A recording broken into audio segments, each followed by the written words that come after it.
This video is going to be the most complete WoW Classic beginner guide on the internet, I'll guarantee it. By the time you finish this video, you will understand every system you need to know to enjoy WoW Classic without frustration. If you have questions or you just want to say hi, leave a comment down below. I read every single one. Be sure to take advantage of the timestamps below to refer back to topics you want more information on later. Okay, the first decision you're going to have to make once you create your character or you click the create character button is which faction you're going to join. Are you going to join Alliance or Horde? Alliance can be human, dwarf, night elf, or gnome, while the Horde can be orc, undead, Tauren, or troll. There's a couple of important things to note about the faction that you choose. The faction you choose is going to determine who you can and cannot play with. So if you and a friend are starting the game together, make sure you at least choose the same faction. If your friend is going to go Horde, then make sure you go Horde. The other thing to know about the factions is that there are two classes that are faction locked. So if you want to be a Shaman, this is only going to be playable by the Horde. And if you want to be a Paladin, this is only going to be playable by the Alliance.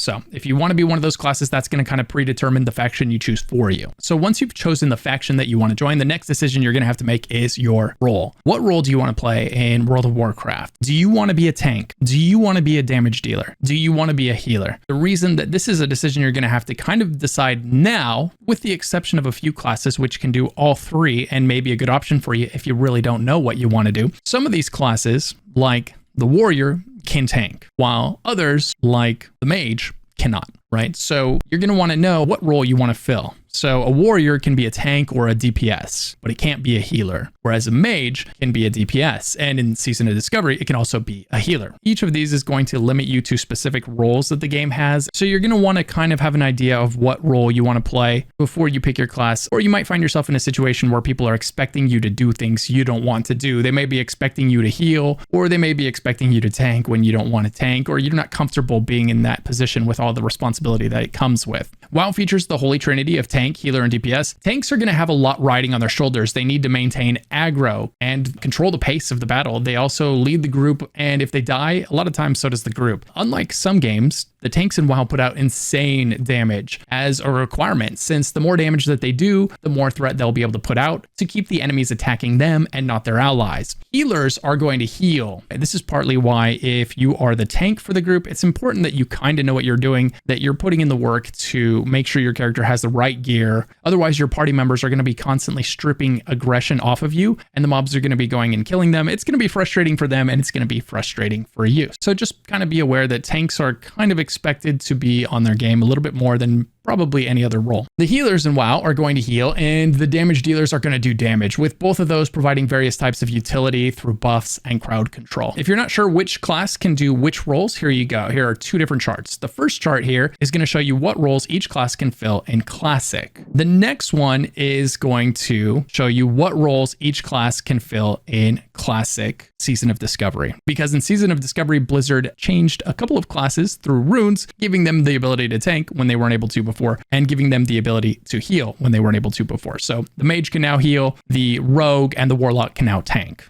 So next, let's talk about the classes and what each of them are like to play, what their strengths are, what their weaknesses are. There's 9 classes to choose from. Every class can be a DPS, while only some can be tanks and healers. So let's go over which classes can do what and how. I'm going to try to keep this as brief as possible because this could be an entire video in itself, a really long video at that. So I'm going to be thorough, but I'm going to be quick. First up, we've got the warriors. Warriors are fantastic tanks and DPS, and they can switch between the two really easily. It's almost as simple as putting on a shield or taking it off. Unless Blizzard really wants to shake things up in the future, you won't be healing on your warrior. Previously in Classic, warriors were one of the 2 classes to have a taunt. So don't be surprised if you choose warrior that you find your groups expecting you to tank dungeons for them. In PvP, with a healer by your side, you're nearly unstoppable as a warrior, but if you're caught alone, you could be subjected to being kited and crowd controlled to death. In hardcore, going slow helps, but if you're solo, you don't have a lot of tools to get you out of hairy situations compared to the other classes. In dungeons, you're expected to tank, which means everything is hitting you.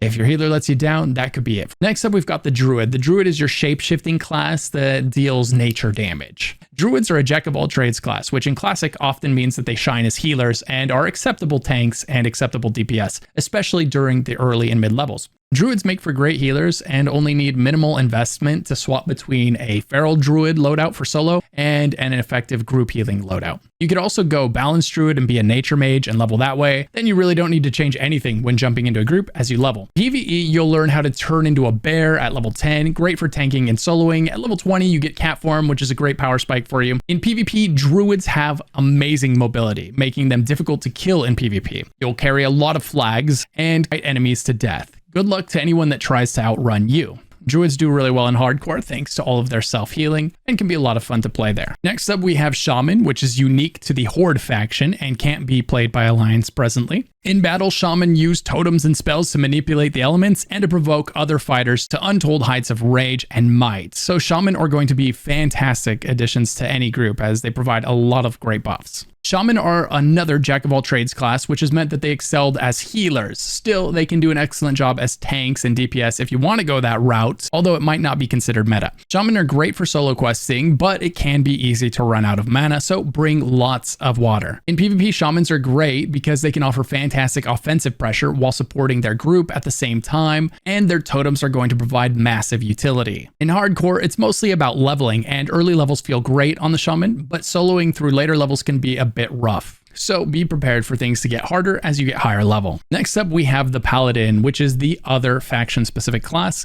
This can only be played by the Alliance. As a Paladin, your groups are going to love you thanks to your group utility. Whether you're tanking, healing, or dishing out buffs, your group utility is hard to overstate. Paladins can wear up to plate armor and often find themselves using maces and axes. In the past, in Classic, they were fantastic healers, while also being acceptable tanks and DPS. With the right talents and skills, Paladins can be solid tanks, and especially when it comes to AoE tanking. Paladin's healing really starts to shine post level 30 when they've maxed out their illumination talent, as it helps them never run out of mana, which is incredibly useful for a healer. In PvP, Paladins offer fantastic defensive buffs, but little in the way of raw offensive power. In hardcore, Paladins benefit from being incredibly difficult to kill thanks to their plate armor, heals, and damage mitigation abilities. Next up, we've got the Priest. The Priest will use light to heal its allies and shadow to harm its enemies. Priests are going to wear cloth armor and usually find themselves wearing staves and wands. The primary purpose of those weapons is not their DPS value, but the stat bonuses that they might provide. Priests are pretty goated as healers, and leveling and healing with the same spec can be pretty easy to pull off. Priests can also be solid DPS, but have definitely stood out as healers. While soloing, you'll dot your enemies and then wand them down, and it works out really well. While priests are fantastic for soloing, they're invaluable when it comes to group content. Groups always love having a priest around. In PvP, they're great for keeping their allies alive and keeping yourself in the battle. They can dispel debuffs on allies and buffs on enemies. Your impact on the battle is massive, so expect the enemies to want to take you out first. In hardcore, the priest has the highest survivability rate when it comes to hitting max level, so not only will your groups love you, but you've also got the best chance to not die. Next up, we've got the Rogue. The Rogue is your stealthy, sneaky, lockpicking class in WoW. Rogues can use up to leather armor and are typically going to be sporting one-handed melee weapons. These are your stealthy, bursty damage dealers, one of the only two classes that can enter stealth in combat. Rogues have great utility as they can lockpick, getting groups behind gates that they would otherwise need a key for. They're also great for dishing out consistent damage in group content, and in PvP they have arguably the best burst damage in the game. They can line up combos to come out of stealth, kill an opponent before they ever have a chance to fight back. In hardcore, thanks to all their evasive abilities, they actually have great survivability. Just be careful because your lower levels of your stealth ability are not very good, and mobs will often detect you while stealthed. Also be aware of the fact that tracking dogs and hyenas usually have true sight, which means they can see right through your stealth. Unique to Season of Discovery, rogues were given the ability to tank through the use of a rune. It's going to be really interesting to see how their tanking capability stacks up against those of the classic tanks like Warrior. Next up, we've got Hunter. If you're looking for a ranged DPS that's using a bow, a crossbow, or a gun, this is the choice for you.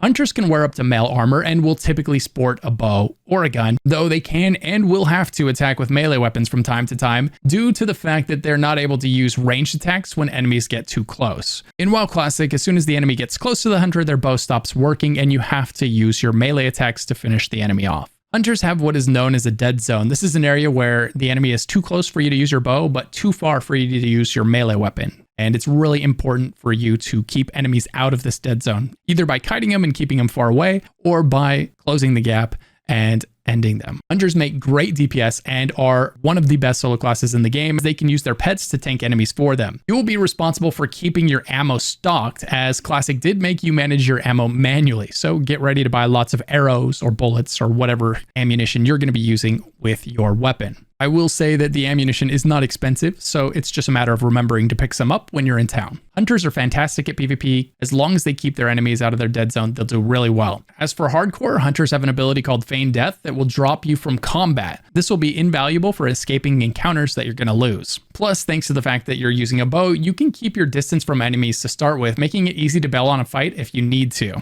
Next up, we've got the Mage. This is your elemental cannon, a great option for people looking for a range damage dealer and great utility. Groups will love you for your free food and water that you can hand out so that they can get their life and mana back between battles, as well as your ability to crowd control enemies by doing things like sheeping them or frostnoving them. And then there's your AoE damage. Mages put out unmatched AoE damage. Mages will wear cloth armor and will typically equip wands and staves as their weapons. Mages make fantastic DPS in Classic, and outside of seasons, they were never healers or tanks. That changed with Season of Discovery, of course, where mages were given the ability to heal their allies. So just remember, some of these classes may have been tweaked for the particular season that you end up playing in. In PvP, mages are fantastic, either solo or in groups, thanks to their ability to crowd control enemies and then drop AoE damage. In hardcore, you do have to contend with the fact that you have the lowest health pool in the game, but you've also got tons of crowd control and slows to help make up for that. Next up, we've got the Warlock. The Warlock is going to have a pet that's attacking and tanking for them. They're also going to dish out tons of dots to slowly drain the health from their enemies. If you like dotting things, you're going to love the Warlock. Their most iconic ability is Fear, which will cause enemies to run around randomly without attacking you or your party. Careful though, if it runs near other mobs, it may aggro them. Warlock also wears cloth armor and will often wear wands and staves. In WoW Classic, Warlocks are known for their DPS, but with Season of Discovery, we're also given the ability to tank. Warlocks are the only class that can summon allies to them, which makes them invaluable for group content, like forming a party for a dungeon. Someone's on the opposite end of the world. If you don't have a Warlock there, you're gonna have to wait for that person to run to you, which can take a really long time. In PvP, Warlocks are one of the most powerful classes in the game thanks to their ability to dot enemies down while fearing them. Great in 1v1 and 1vx situations thanks to that great crowd control that they have. As for hardcore, Warlocks seem to really struggle to stay alive thanks to the fact that their pet doesn't make the most reliable tank. It's fairly easy to strip threat from the tank, and thanks to all the dots on the enemy that they can't really remove, it's going to be hard to give threat back to their little pet. You've also got the fact that you don't spend a lot of time getting hit, which makes it easy for your defensive stat to fall behind, which means that you're going to find that enemies are dealing crushing blows to you very often. So if you do take Warlock into hardcore, just be aware of the fact that your pet's not the best tank, and mind your defensive stat. Make sure to let yourself get hit from time to time to keep that thing leveled up. Now, if we're being brutally honest, in the past, hybrid classes like Paladin, Shaman, and Druid spent most of their time healing when it came to endgame content. This was where they excelled, whereas other classes that were built for specifically DPS or specifically for tanking, they seem to do a lot better job filling those roles. However, all of this is subject to change with seasons in Classic. With all of that in mind, here are the tier lists for Classic WoW. Feel free to pause and examine them more closely. Now, here's the caveat. If you're playing in WoW Classic seasons like Season of Discovery, take this all with a grain of salt, as Blizzard said that they're hoping to shake up these tier lists. I'd be really surprised if at the end of the season, this tier list hadn't changed at all. All the same, here they are for those that want to know. As for the tier list, you've got Fury Warrior at the top, followed by Combat Rogue in A tier. In B tier, you've got Frost Mages, Affliction Warlocks, and Marksmanship Hunters. In C tier, you had Shadow Priest, Feral Druid, and then in D tier, you had Elemental Shaman, Enhanced Shaman, and Retribution Paladin. And finally, in F tier, you had the Balanced Druid. In the tank tier list, you had in the S tier Protection Warriors, in A tier Feral Druids, and in B tier Protection Paladins. And in the healer tier list, you had Holy Paladins and Holy Priests as S tier, Restoration Shaman in A tier, and Restoration Druid in B tier. Again, those tier lists are 100% subject to change from season to season, as Blizzard has said that they're aiming to shake up these metas from one season to the next. So definitely take these with a grain of salt, guys. These tier lists are not necessarily how this season is going to play out. The next thing to take into consideration is your race. Now, not every race can play every class, so depending on what class you've decided to play, you're going to have to choose a race that can actually play that class. There are a few important things that will impact the race that you choose, and everyone will weigh these things differently. First one is your starting zone. The second is going to be your appearance, and then third, your combat effectiveness. Starting zone is something that really only matters if you're trying to start the game with a friend and you guys want to play together from level 1 onward. If they start in a zone that doesn't have your class trainer, you might have to wait a few levels to link up with them, but it shouldn't be too bad. So I personally wouldn't let this be too big of a determining factor because it won't matter after the first day or two. As for appearance, well, this is going to be up to you. You're the one that has to stare at your character all day, every day, and if you hate the way it looks, it can really dampen the enjoyment you get out of the character. Some players would literally play a stick figure if it had the best stats. This choice is very subjective, which takes us to combat effectiveness. A lot of people are going to try to min-max through racials, which can definitely provide some useful stats and abilities for the class you choose. With all of that out of the way, let's do a quick overview of the races. Let's start with the Alliance, and first up are going to be the Gnomes. So strategically, Gnomes have the highest starting intellect and a passive called Expansive Mind that increases their intellect by 5%. This is important because intellect increases your max mana and spell critical strike chance. So this makes them a solid choice for mages and warlocks. They also have a racial ability called Escape Artist that allows them to escape crowd control effects once per minute, which is incredibly useful while soloing or PvPing on any class. The downside might be their appearance. They are very tiny, so good luck showing off that epic new piece of armor that you finally got. In PvP, this can be a positive though, as it makes it harder for enemies to notice you. Next up, Dwarfs. They've got a passive that will improve their effectiveness with guns, but mileage with this may vary. Historically in Classic, bows were the best endgame weapons, but with Classic seasons, this could change from season to season. They get a 3-minute cooldown ability called Stoneform, which grants immunity to bleed, poison, and disease. This ability can be absolutely amazing in PvP or while fighting certain bosses in the game. Perhaps most notable is their Fear Ward, which protects allies from fear, a very devastating PvP ability, makes them an incredibly popular choice for PvP priests. Next, we've got humans. Stat-wise, they start off as a blank slate with equal stats across the board. The most important passive they get is Sword and Mace specialization, which increases their effectiveness with these weapons by 5, making humans a fantastic choice for rogues, warriors, and paladins. If you're a completionist, humans are going to be a fantastic choice because you get 10% increased reputation gains. So not really useful in combat, but something to keep in mind for the completionists out there. Lastly, we've got Night Elves. Night Elves can use Shadow Meld, which improves the stealth of rogues and druids. Night Elves can be popular choices for druids as a result, but other passives like moving faster when they die just don't offer a lot of strategic value to the rest of the classes. Now for the Horde classes. First up, we've got the Undead. Undead have some amazing racial passives. Most notably is their ability to breathe 3 times longer underwater than other races. This will definitely come in handy while questing your way up. They can use an ability called Cannibalize, which allows them to feast on fallen humanoids to get their health back. This saves you money on food while leveling. You can also CC an enemy and then eat another enemy that you killed if you happen to find yourself fighting multiple enemies at once. And this is one of the very few ways that you can heal yourself in battle. But perhaps most importantly is their racial cooldown ability called Will of the Forsaken, which provides immunity to charm, fear, and sleep for 5 seconds, making them a great race for PvP. Next up, we have the Orcs. They get axe specialization, increasing their 1-hand and 2-hand axe ability by 5, making them a great choice for warriors. They get a passive that increases the damage of Hunter and Warlock. It's making them a notable option for hunters. Blood Fury is their 2-minute cooldown racial ability, which increases base melee attack power by 25% for 15 seconds,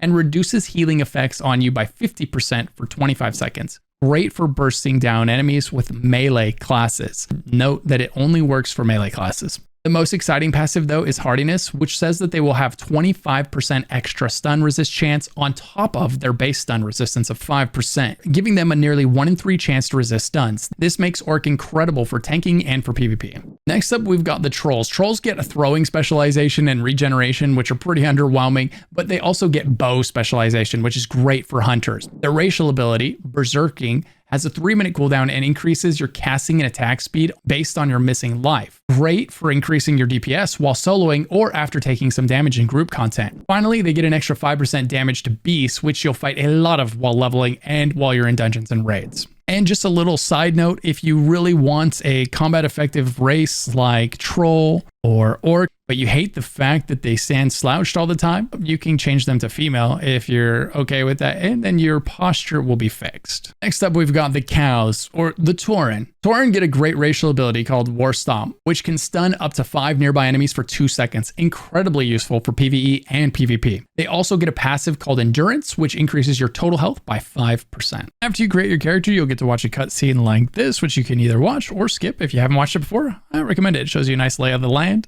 So the first thing that you're going to notice when you get into the world is available quests. So you'll see exclamation points like this. If the exclamation point is gold, that means it's a quest that you can pick up. If it is silver, that means it's a quest that you can't yet pick up because you're not high enough level. And if it's blue, that means it's a repeatable quest. Similarly, if you run up to an NPC and they have a question mark over their head, that means it's a quest you can turn in. And if it's blue, it's a repeatable that you can turn in. There's going to be a few different types of quests in this game that you can do. Some of those quests are going to be completely soloable quests. Some of those quests are going to be for dungeons or for raids where you're definitely going to want a group to help you. And some of them are going to be for elite enemies where it suggests that you get a partner to help you fight your way through and kill some elite. The elite quests are definitely worth doing, although, you will have to find someone oftentimes to help you clear that elite enemy. It is going to be worth it. They give big XP rewards and oftentimes some pretty cool loot as well. When you right click on the NPC, you'll be able to accept this quest. It'll show you the rewards that you can choose from when you complete the quest. When it comes time to turn it in, you only get to pick one of these most times. So you'll pick the one you want after you finish it. See, there is a silver exclamation point, means we have not finished that quest yet. Now in Classic WoW, if you don't have add-ons, it's not going to tell you what you need to do or what you need to kill on your map. You're going to have to read, and it's not going to pop up and track the quest for you without you first killing one of the mobs associated with it, and then the quest tracker will pop up. So if you don't have add-ons installed, I would highly recommend skipping to the add-on section of this video where I go over the essential WoW Classic add-ons for you to collect. Now you can see I've picked up one of the items for this quest and it went ahead and added it over here. It's tracking it. It says tough wolf meat. So I know I need to go kill a bunch of wolves to finish this quest. I need 7 more. If you ever want to look at your list of quests, you can press L on your keyboard and it's going to open up your log, your quest log. But before we get into the UI, let's talk about the basics of leveling really quick. First, there's a few different ways to go about leveling. One is going to be to do the quests that you pick up. Anytime you see an exclamation point, you do it. Another is going to be to simply grind mobs. And another yet is going to be to farm dungeons on repeat. All of these are perfectly viable ways to level up in World of Warcraft Classic, and it's likely that you're going to do a combination of the 3, because sometimes you'll be doing quests, you'll run out of quests in a zone before you reach a high enough level to go to the next zone, and so you'll have to grind mobs for a little bit before heading over to that next zone. Likewise, there's going to be some amazing dungeons where you can go pick up the quest for the dungeon, head into the dungeon, and then turn those quests in afterwards for massive XP and some really good items. The upsides to grinding mobs are that you're going to spend a little bit less time running. There's a reason that WoW Classic is known as World of Warcraft, because you don't get a mount until level 40. So you're going to spend a lot of time doing this right here. Running to the mobs, running to the NPCs, running to the person you have to turn things into, right? You're going to spend a lot of time running. So quests are going to oftentimes involve great rewards, but also a lot of running, while just farming mobs on repeat in a single area involves a lot less rewards, but also a lot less running. A healthy mix of the two activities is probably going to feel the best. Anytime you're running around at full health and full mana, it's never going to be a bad idea to kill the things that you're running by, because one of the things that's determining how fast you can level in this game is going to be how much mana or how much health you have available, right? You're going to have to sit down, eat to get your health back constantly. So if you're ever full, you might as well kill something and let your health regen as you're running to that next objective that you're working your way towards. Next, let's quickly go over the settings that I would absolutely change in this game right off the bat, because you'll notice here, like one of the things, when we go to loot an enemy, we have to click on the individual items manually to loot them. And it's really nice to just right click them and have all the crap that they're holding go right into your bags, which you can find with B. So one of the things I would change right away is I would go into my settings. I would change auto loot. I would tick that box and turn it on. Make sure that you have NPC names on, all NPCs, so that you can see them in the distance or nearby. Make sure you've got nameplates turned on. That's very helpful.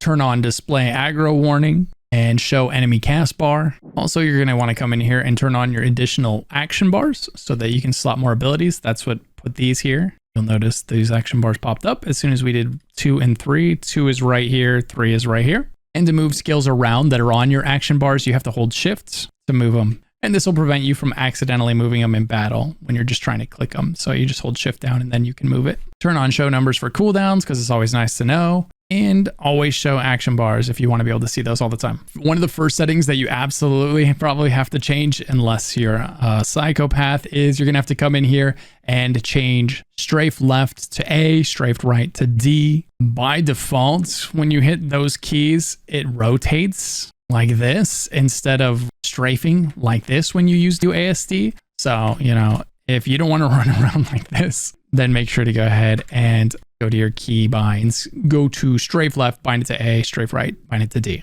And then maybe you come in here and take a look at some of the other binds that are set. And you can alter these if you want to, but for instance, to reply to a whisper, you just press Shift R and it will send your whisper to the last person that whispered you. Really convenient. For targeting, just know that you can target the next enemy with tab, the previous enemy with Shift tab. And if you're going to be playing a support role, you can target yourself with F1 and party members with F2, 3, 4, and 5. Even though this game is 20 years old, it does not max out the graphics for you by default. So definitely come in here and max those all out. I'm not saying you'll notice any significant difference, but you know, it's maybe a couple extra triangles on screen, which is always nice. Now, the next thing that you're going to notice in WoW Classic is that as you're fighting, you're constantly going to be taking damage and you're constantly going to need to wait for your health to regen or wait for your mana to regen. This is going to be something that definitely slows you down between battles if you don't know how to account for it. So one of the most popular ways to deal with this is going to be food and water. Now, if you're a mage, you can conjure your own food and water, and you're going to love yourself for this, and other players are going to love yourself for this as well, because you can trade them the food and water that you craft. So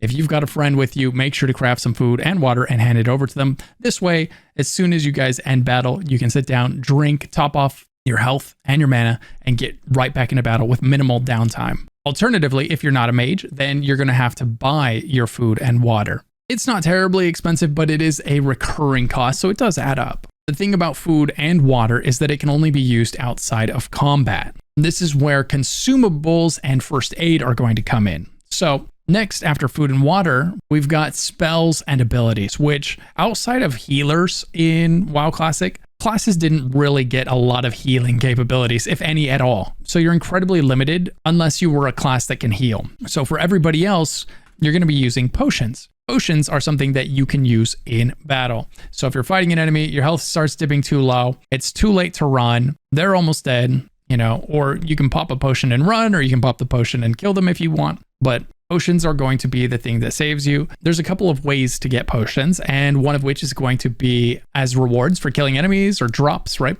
And the other is going to be through alchemy if you start crafting them yourself. Potions do have a cooldown, so once you use it, you can't use it again for a while. Just be aware of that. You're not going to be able to spam them in combat. Next up, we have one of the most important ways to keep your health topped off in and out of combat, and that's going to be first aid. First aid is going to let you heal yourself in and out of combat, and it's incredibly important because there's just not a lot of ways to heal yourself in combat. And the way that you do this is you're going to craft bandages for yourself, and then you can use these bandages. They also have a cooldown, so just be aware of the fact that, you know, they have limited use, but it is going to heal you for 66 damage over 6 seconds, you know, at the lower levels. So it's a nice thing to have on hand, and it really can't be overstated how useful first aid is to pick up for that very reason. But I'm going to dive way more into detail on professions, including first aid, in a little bit here. Just be aware of the fact that those are kind of the 3 ways to manage your health and mana while you're leveling up. It's going to be your food and water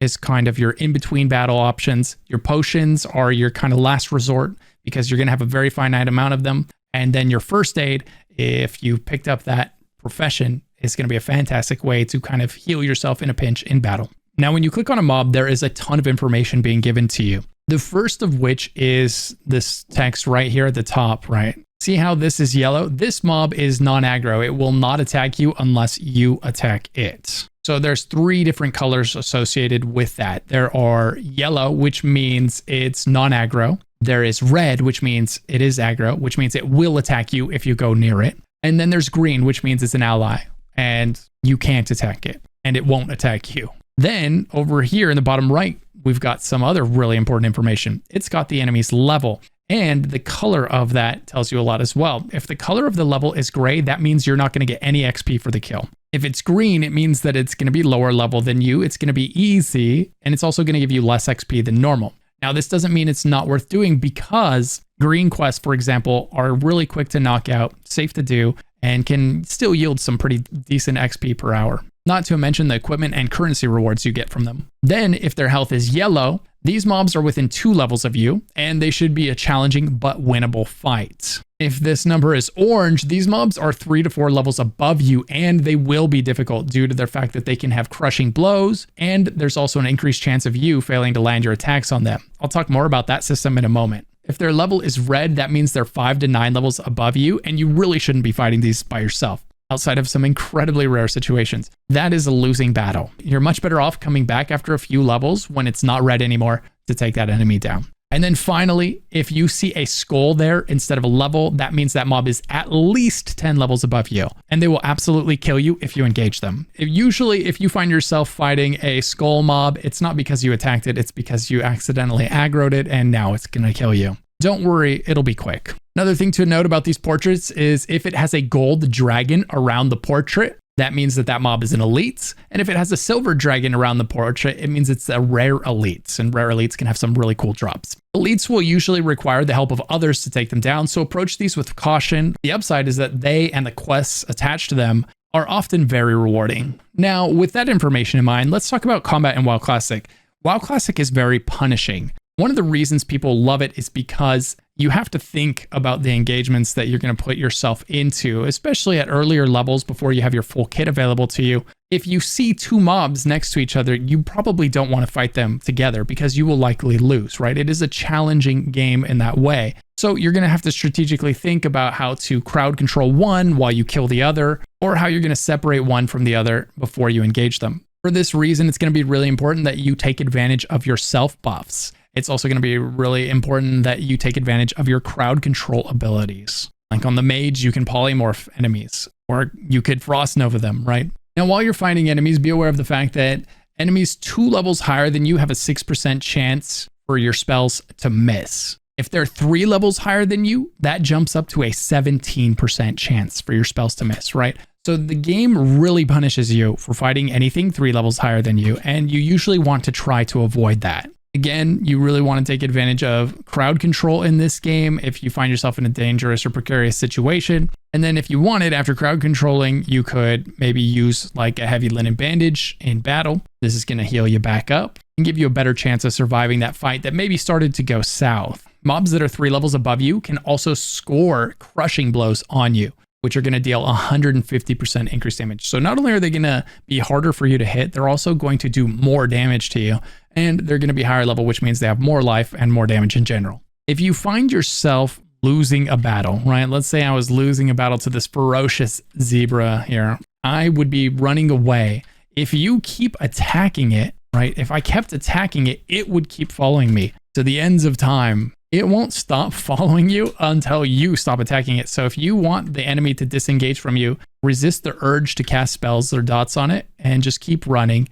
And eventually it'll leash and it'll run back away. Most times it is going to be fairly easy to disengage from an enemy that you're losing a battle to. Unless there's more enemies nearby that you're going to aggro when you start running away, then, this is where the game becomes very punishing. Just be aware of the fact that when you're running from enemies, if they hit you from behind, they can daze you. This is going to slow you down and they're going to be able to wail on you quite a bit for quite a while. You can avoid this by bunny hopping away from them and kind of trying to keep your face towards them so that they can't, stun you while you're running away. It's not required that you do something like that. Alternatively, you can use one of your crowd control abilities on them and just run. Okay, next up, we've got class trainers. Class trainers are really important in World of Warcraft. When you level, you're not going to unlock new abilities automatically. You're going to have to come to your class trainer to learn them. So you'll come and talk to one that says under their name, see this one says Mage Trainer, because I am a mage. So I am interested in training. And then it tells me in green, the ones that I can learn, how much it's going to cost down here. And this can get quite expensive. It can get prohibitively expensive. So a common mistake is just to learn everything, even if you don't plan on using it, or even if your build's never going to use it. So you're definitely going to want to prioritize the skills and the spells that you plan to use first. And then you can go back and pick up that other stuff later if and when you have a bunch of gold to burn. But these high ranks down here at the bottom of these spells, 4 gold, right? 3 gold, that's going to add up fast, especially when you're trying to save for other things. So the way this works is you can filter it in multiple different ways: available, unavailable, already known. So we can take off the unavailable ones and we can see exactly what we're able to learn right now. And what you're going to want to do is come visit this person every other level or so, right? Something like that. You want to come back. You never want to go more than like 2 levels without coming back and visiting him and seeing what you can learn. Right now, I can learn these 2 abilities, and then at level 18, so 1 more level, this character's level 17, I'll be able to learn Amplify Magic. I'll also be able to learn Remove Lesser Curse. At 20, I'll learn Blink, right? So we want to keep coming back here, and that's just that 1 tree. Under Fire, right now I can learn Flame Strike, right? So we'll go ahead and we'll learn that. Then we're going to get rank 4 of my Fireball at 18, so 1 more level. And I'm almost there, right? 3/4 of the way there. So I'll be back here to visit him soon to get that next level Fireball. And then from the ice side of things, we can see at level 20, I'm going to get Blizzard. So I've got a little while before I'm able to learn anything new, but Blizzard is a huge spell. So that's going to be an exciting one for this character to learn when it hits 20. At 20, I'll also get another rank of Frost Armor and another rank of Frost Bolt. So that's going to be a really big level for this Frost Mage here. The other important thing to know about coming to the trainer is when you do level up a skill, it's not automatically going to go onto your bar. So for instance, right now I have Fireball rank 3. You can see it there in the bottom right. It says Fireball, and then in gray it says rank 3. So I have Fireball rank 3. When I get Fireball rank 4, it'll appear here, and I'll have to drag it down on top of the Fireball rank 3 to replace it. And when I do that, then this will change into Fireball rank 4. But just unlocking the skill, the trainer isn't going to do that for me. It's still going to leave the Fireball rank 3. So it's very possible, if you're not paying attention, that you'll go back and you'll upgrade a few of your abilities. You'll upgrade your Frost Bolt, you'll upgrade your Fireball and your Fire Blast, and you'll be using the lower level versions because you never went in and manually swapped them out after you learned them from your trainer. So, just always remember, after you do your trainer, then go into your spell book and drag the highest level versions of those abilities onto your bar so that you have access to them. So one of the things to know about class trainers is they don't exist in all starting zones. So for example, if you were to start as an Undead Mage and your friend started as a Tauren Shaman, right? If you spawn into the world and you sprint to the Tauren starting zone, Tauren cannot be mages. And so as a result, there won't be a mage trainer there. And as a result, you won't be able to level up your abilities or unlock new abilities while you're in that zone because there is no mage trainer there. You'd have to come back to your starting zone or go to another starting zone or go to another hub where there is a mage trainer and upgrade your abilities there. So just be careful about abandoning your starting zone too soon to go join up with a friend, because you might end up somewhere that doesn't have a trainer for your class, and that could put you in a little bit of a pickle and cause you to have to do a lot of extra low-level running. And low-level running is really slow because you don't have a lot of fast travel options and you don't have a mount yet. The next really important thing that you have to be aware of for your class while you're leveling is going to be your talents. So you're going to come to your trainer to unlock your skills, but then at level 10, you're automatically get talent points that you can come in here and spend on your character to really customize your character and make it your own. Or if you're like most people, you'll find a build on Wowhead and copy that. All the same, you do have a few different options for each class. Like for instance, we could be a Frost Mage, or we could be a Fire Mage, or we could be an Arcane Mage. And a lot of times you're going to be a little bit of a combination of all of the above, right? You're going to dip into here a little bit. You'll dip into some of these. And sometimes there's some nice passives tucked down in like Arcane. Even though we're not going to use Arcane a lot, we might want some of those passives, but we're primarily going to kill everything with our Frost spells, right? So we'd be like a Frost Mage that's dipping into these other 2 for passives and some nice synergies. You're going to get 1 talent point every time you level, and then you'll be able to come in here and drop that point in to upgrade that talent. So in this case, it increased my critical strike damage for my frost spells by 60%. It used to be 40%, but I just put that point in, right? So that feels really good every time we crit. Be careful with your talent tree, because once you put a point in, there is no, are you sure you want to put your points there? There's no confirmation box. You click once, it's in, and it's in for good, unless you pay to respec. So let's talk about respeccing. Since we're here right next to a trainer, this is perfect because that's who you're going to go talk to respec. So you come here, and instead of saying I'm interested in mage training, you would say I wish to unlearn my talents. And then it gives you a little warning that's saying every time you respec, it's going to become more expensive. So the first time you respec'd on Classic, it was 1 gold. And then the second time it was 5. And then every time after that, it went up by 5 gold. And then once a week, I believe, it would drop 5 gold from the respec cost so that it would slowly come back down to earth if you did a lot of respeccing. Now, it sounds like in future seasons, Blizzard is planning on making it so that respeccing is a lot easier and a lot more affordable in Classic WoW. So depending on which version of Classic WoW you're playing, respeccing might be something that's really easy, or it might be something that you want to do very rarely because it's going to burn through your gold. All right, the next big thing we're going to take a look at is weapon training. This is really important in Classic WoW. So if we go into our character menu and we look at our skills, we can see our proficiency or our level with each weapon that we have equipped. So for staves, I am level 49. Every time I hit an enemy with my staff, there's a chance for that to go up by 1. My wands are level 1, right? So every time I hit an enemy with my wand, it has a chance to go up by 1. And weapons are one of those things you want to level as you go, because if I try to go and hit a mob that is my level, a level 17 mob with my level 1 wand proficiency, I am going to miss. And I'm going to miss and miss and miss and miss, right? Because my wand is way under leveled. If I was playing strategically, I would have been putting wand on and using it this whole time, keeping it up closer to where my staff is at. The way you level your weapons is by using your auto attacks. So if you come into your menu here, you could just drag your wand onto your bar and shoot things with it. Same thing if you want to level a melee weapon. You can just drag it onto the bar and you can attack things with it, right? Alternatively, you could just right-click enemies and that will attack them with your auto attack as well. So what happens if I want to be able to use a new weapon? For instance, I have this dagger here, but if I try to equip it, it says you do not have the required proficiency for that, right? I cannot equip the dagger. But what if I found a really good dagger with some amazing stats for my character, but my character didn't have the ability to do it? So that's when you come to one of these weapon masters. These weapon masters are located all over the world, and different weapon masters will teach you how to use different weapons. So sometimes it's going to require you to look around. Just to continue the example, we'll talk to this weapon master and we go, I would like some weapon training. And he says, I can train you how to do daggers for 10 silver. So we would train that. Now we can equip that dagger. There we go. We have a dagger equipped. So that is something that you're going to have to remember to do. And it's something to start doing earlier than later. Again, because like I said, if you wait until you're really high level and then you decide to start leveling a dagger, right? You're going to go run up to an enemy that is your level and you're just going to miss.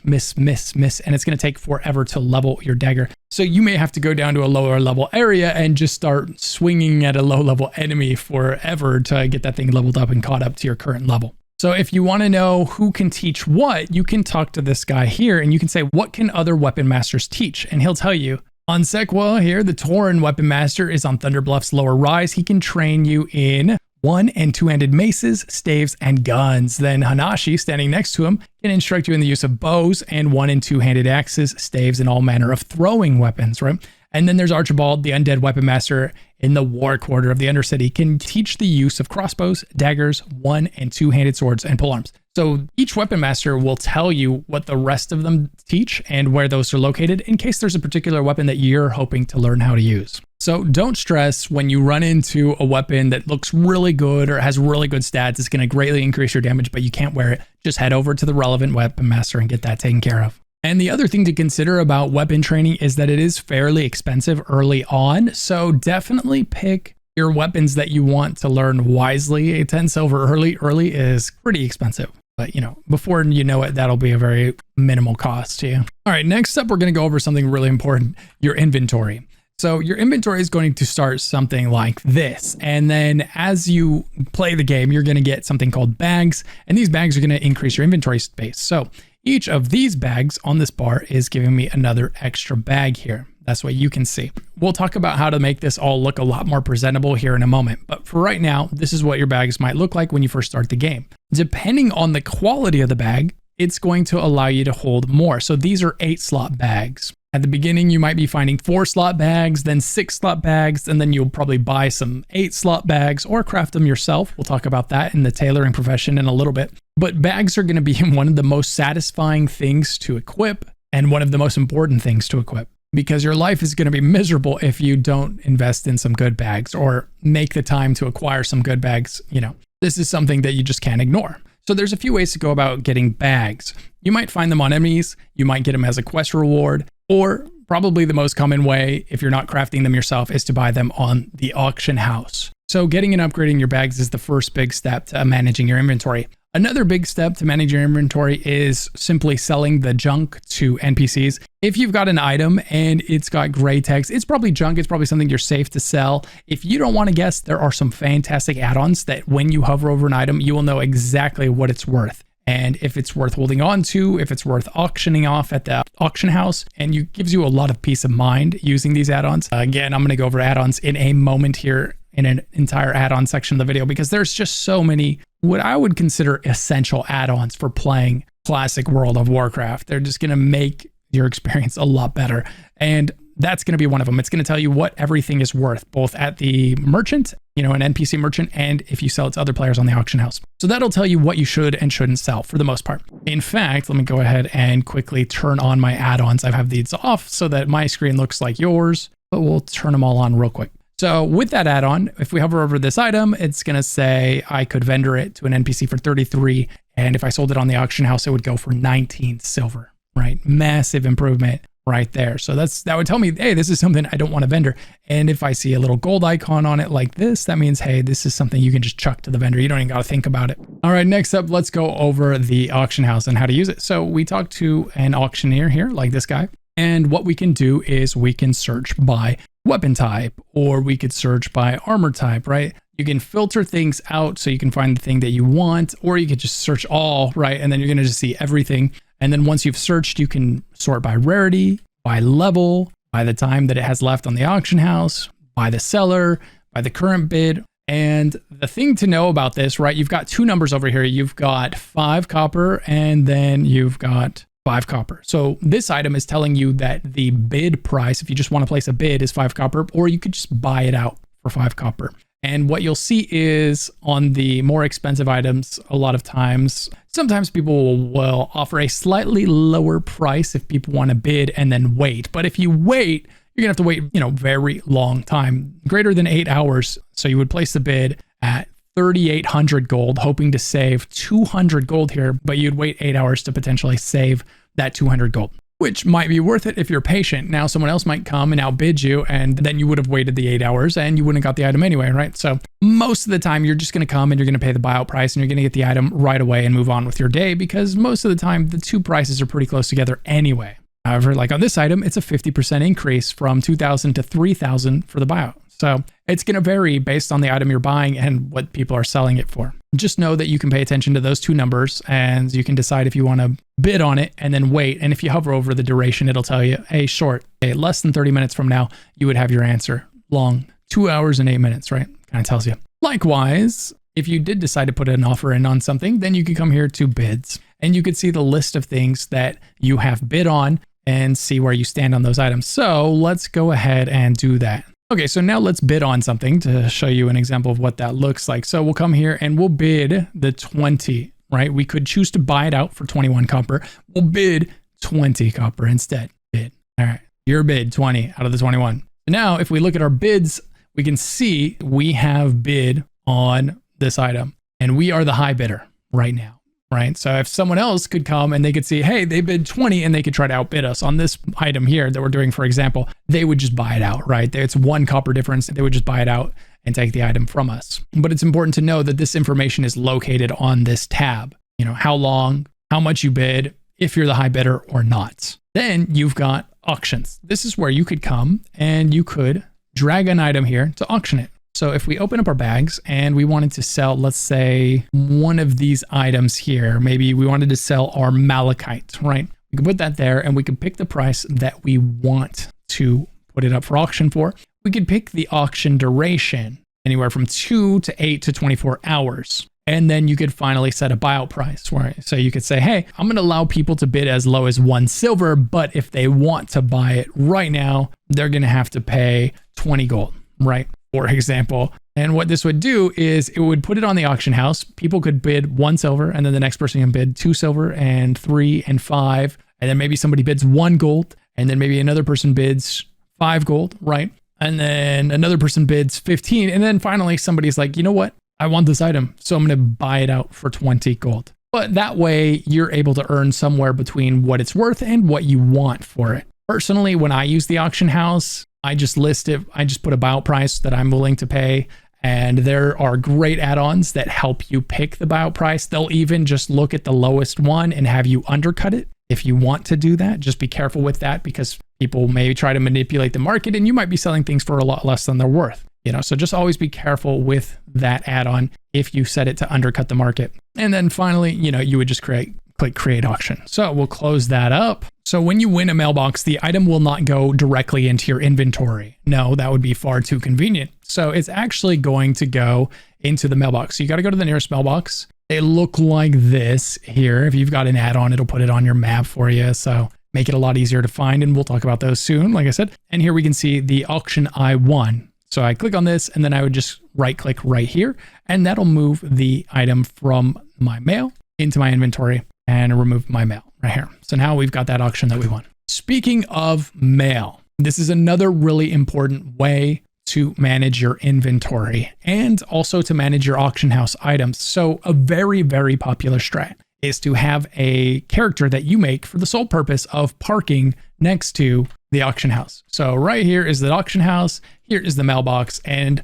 what you'll do is when you're out and about in the various places in the world, like let's say you're out here, right, killing things, collecting great loot at the crossroads, then you'd go to the mailbox, right, in the crossroads, and you would just mail yourself stuff. You would say, hey, I want to send mail, click send mail, and you would be like, okay, I want my auction person to sell that Malachites. I want them to sell the Strider meat. Like I wouldn't do that, but like, let's just say I did, right? So we put the items that we want to sell in the mail, and then we would type our alt's name, the other character that we made to park in town. We'd type their name here, like Lucky, and then it shows you a list of characters on this server that I could choose from, right? And we would just type our character's name here, and that would let us send the item to that character on this server. Now, by mailing it to that character to deal with the auction house, what we've done is we've saved ourselves the very arduous journey of traveling back from the crossroads or, more than likely someplace even farther away back to a auction house to deal with that.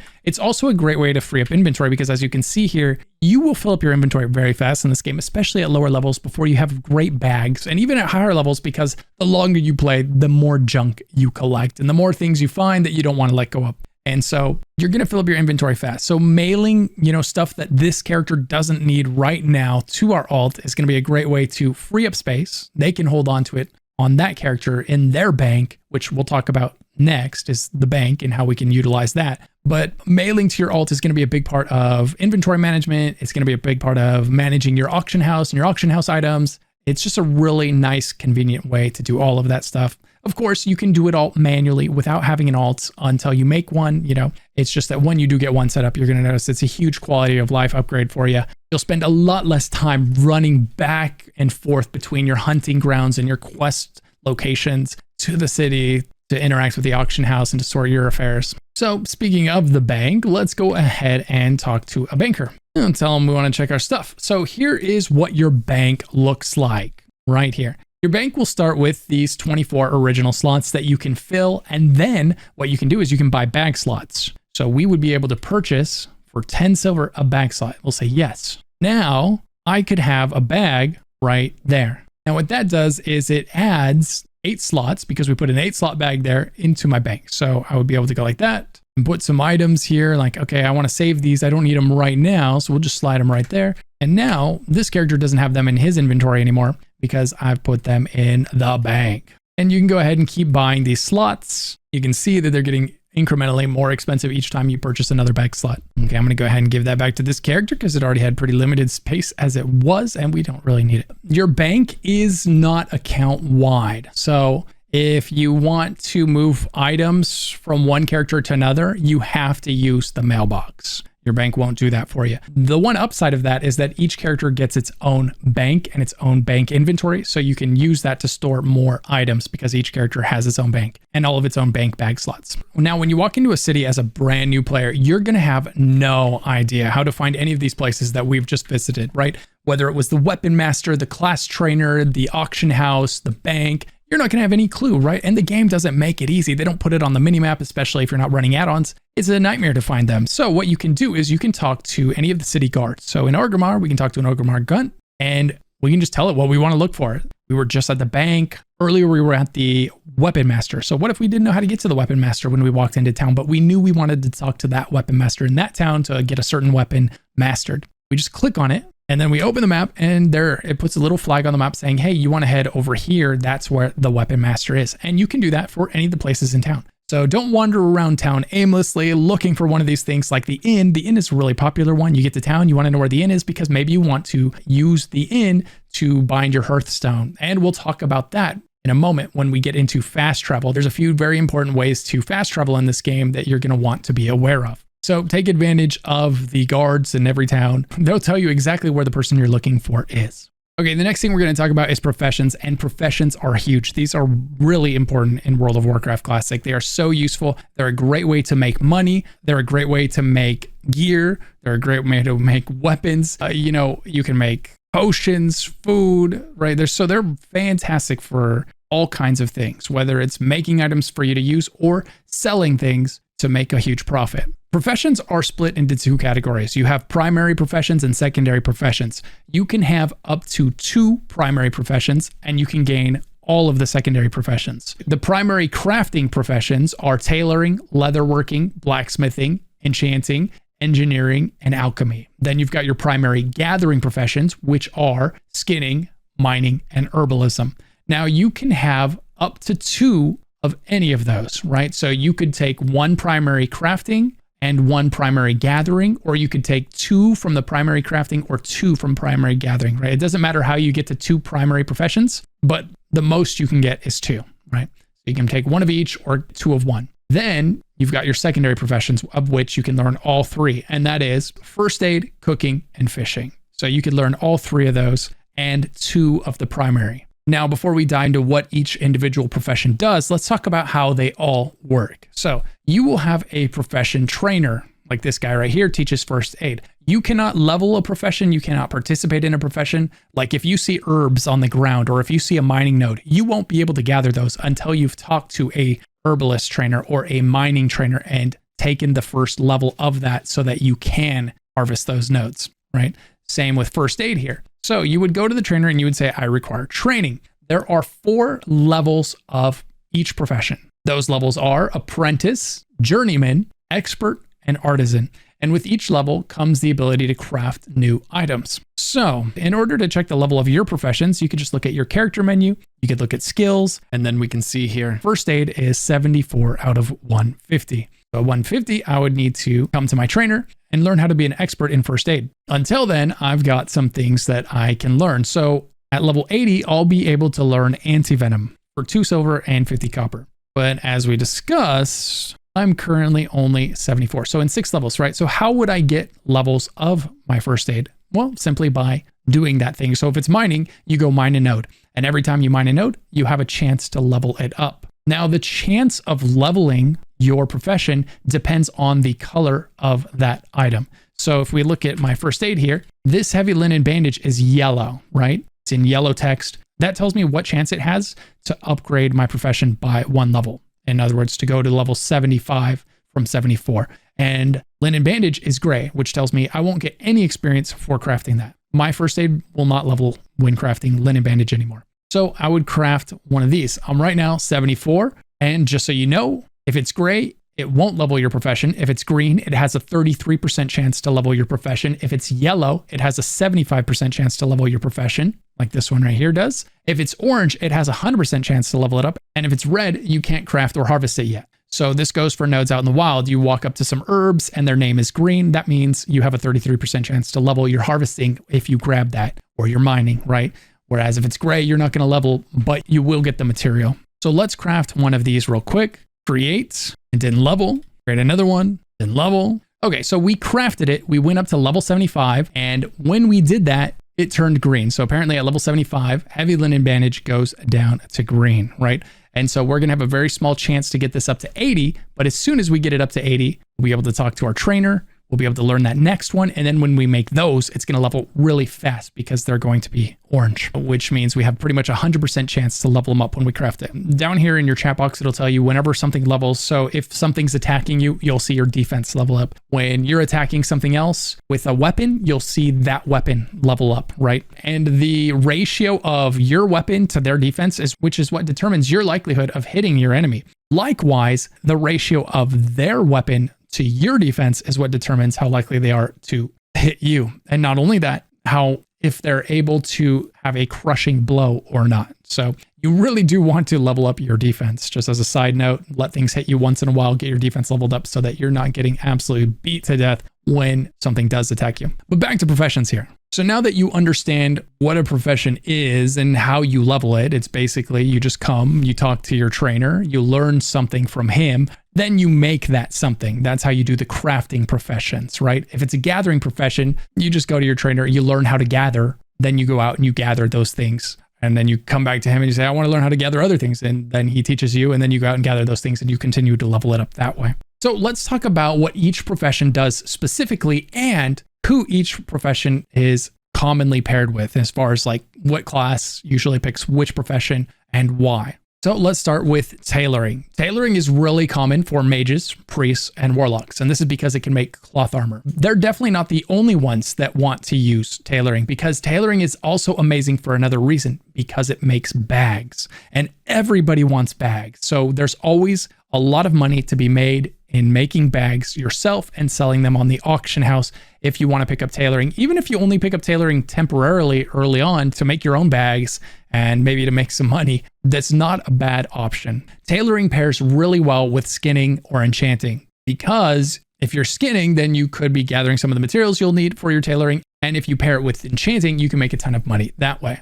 Next up, we have leatherworking. Leatherworking is commonly used by druids, rogues, hunter, and shaman. This is because they all use leather or mail armor, and leatherworking makes leather or mail armor. It also allows you to make ammo and arrow bags, which are used by anybody that's using a ranged weapon. And it pairs really well with skinning because skinning provides leather. So there's a nice synergy there. If you wanted to get skinning as one primary profession to feed your leatherworking, there's a nice synergy there. Next, we've got blacksmithing. Really common in warriors and paladins because both of those can wear plate armor. Blacksmithing will make mail armor up to about 40 and then plate armor beyond that. It also makes weapons, melee weapons, right?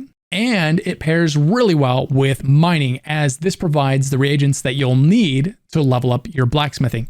Otherwise, it could be very expensive to level if you're having to purchase all of these reagents from other people. Blacksmithing can make some of the best items in the game, so it can be a very profitable one to master if you want to put in the effort to do so. Next up, we have enchanting, which is really often used by mages, priests, and warlocks. It's primarily used to add stats and effects to armor and weapons. It also makes wands and consumables. So the way enchanting works is you can disenchant uncommon, rare, or epic items for reagents to use to enchant items. So because you have to disenchant valuable items in order to get the reagents to craft things, it's a very expensive profession to level up. But for that same reason, it's an incredibly profitable profession once it's leveled up, right? Because not a lot of people are putting in that work to get that done, and a lot of people are going to want to take advantage of what it provides. Enchanting is best paired with something like harvesting so that you can make money off of the harvesting to fund this process, or tailoring because you can craft uncommon items and rare items and then disenchant them for your enchanting reagents. Just remember that disenchanting armor yields more dust than it does essence, and disenchanting weapons yields more essence than dust. So if you're looking for dust, you're going to want to disenchant armor. And if you're looking for essence, you're going to want to disenchant weapons. So enchanting is going to be a pretty tough one to level up, but it's also going to be very lucrative if you do. Next up, we have engineering. Engineering is a pretty unique one for a lot of reasons.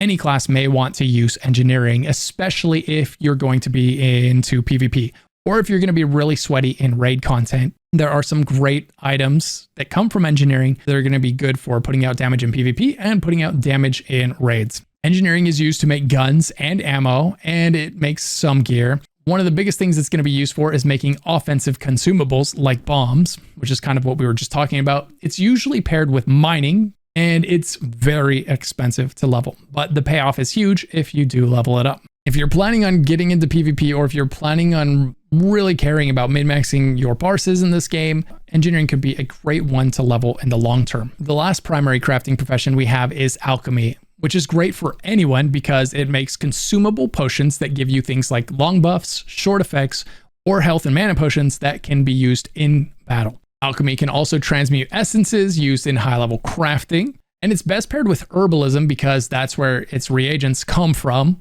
but you can also benefit from fishing because you can get some stuff from there as well. Alchemy will make you incredibly popular in your guild, or will make you a ton of money on the auction house. It's your choice. This is definitely a great option to consider for any class. And next we have our primary gathering professions, skinning, mining, and herbalism. So for skinning, this is used to skin beasts that you defeat in the open world. This one's extremely easy to level because you kill a beast and then you just skin it, right? Unlike other nodes that you have to happen upon, skinning you're going to be able to do constantly as you're killing beasts in the wild. And if you find a spot with a lot of beasts, you can just sit there and farm it and get lots of skins. This is, like we mentioned, this is great when paired with leatherworking because it yields leather and hides. And if you pick this profession up, make sure to grab a skinning knife from a vendor or else you won't be able to skin anything. Next, we have mining. If you learn the mining profession, you'll be able to see mining nodes on your minimap. You'll also be able to gather those mining nodes, but only if you've grabbed a pickaxe from one of the NPCs that sells them. So if you pick up mining, make sure that you buy your pickaxe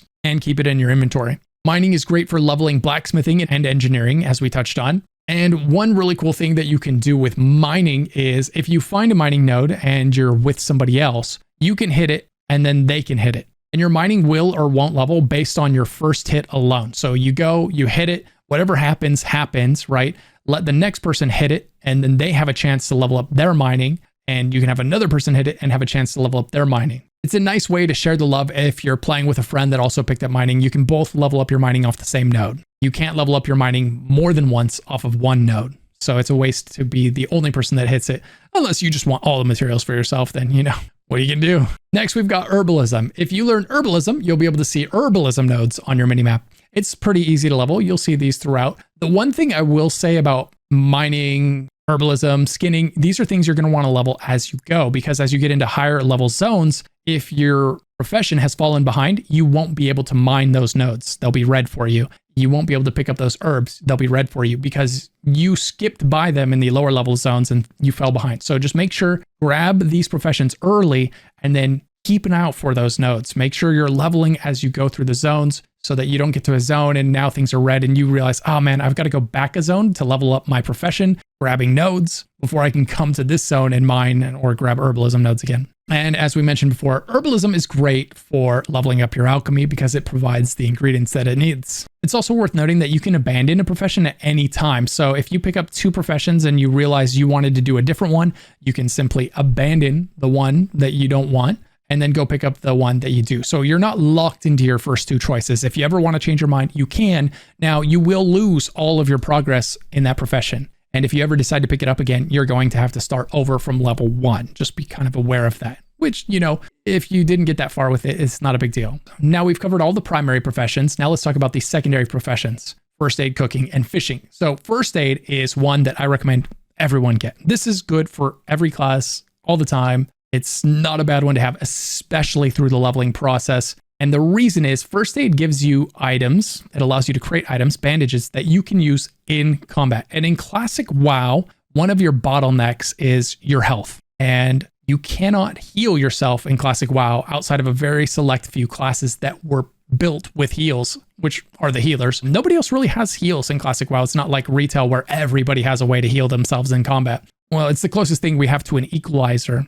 in classic WoW where everybody can heal themselves a bit. So this is one that everybody should grab. 1, because it's useful, and 2, because you have no reason not to, since you can grab all 3 secondary professions. You don't have to make a choice between the next 3. You can do all of them. It's very easy to level because anytime you kill humanoids, they have a chance to drop cloth, and then you can use that cloth to craft bandage, and that levels it up, and it happens really fast. This is going to be an amazing profession for healing yourself in and out of combat. The bandages do have a cooldown, so don't expect to spam them. But for instance, if we look at this one we have right here, it's going to heal me for 114 damage over 6 seconds. This is a really low level bandage and it's incredibly useful. This can save your life easily. It's also worth noting one of the big differences between bandages and, let's say, food, which gives you health back over time, is that you cannot use food in combat, but you can use your bandages in combat. Next, we have cooking. Speaking of food, this makes food and drinks for you and others. Basic food and beverages increase your health and mana regen outside of combat.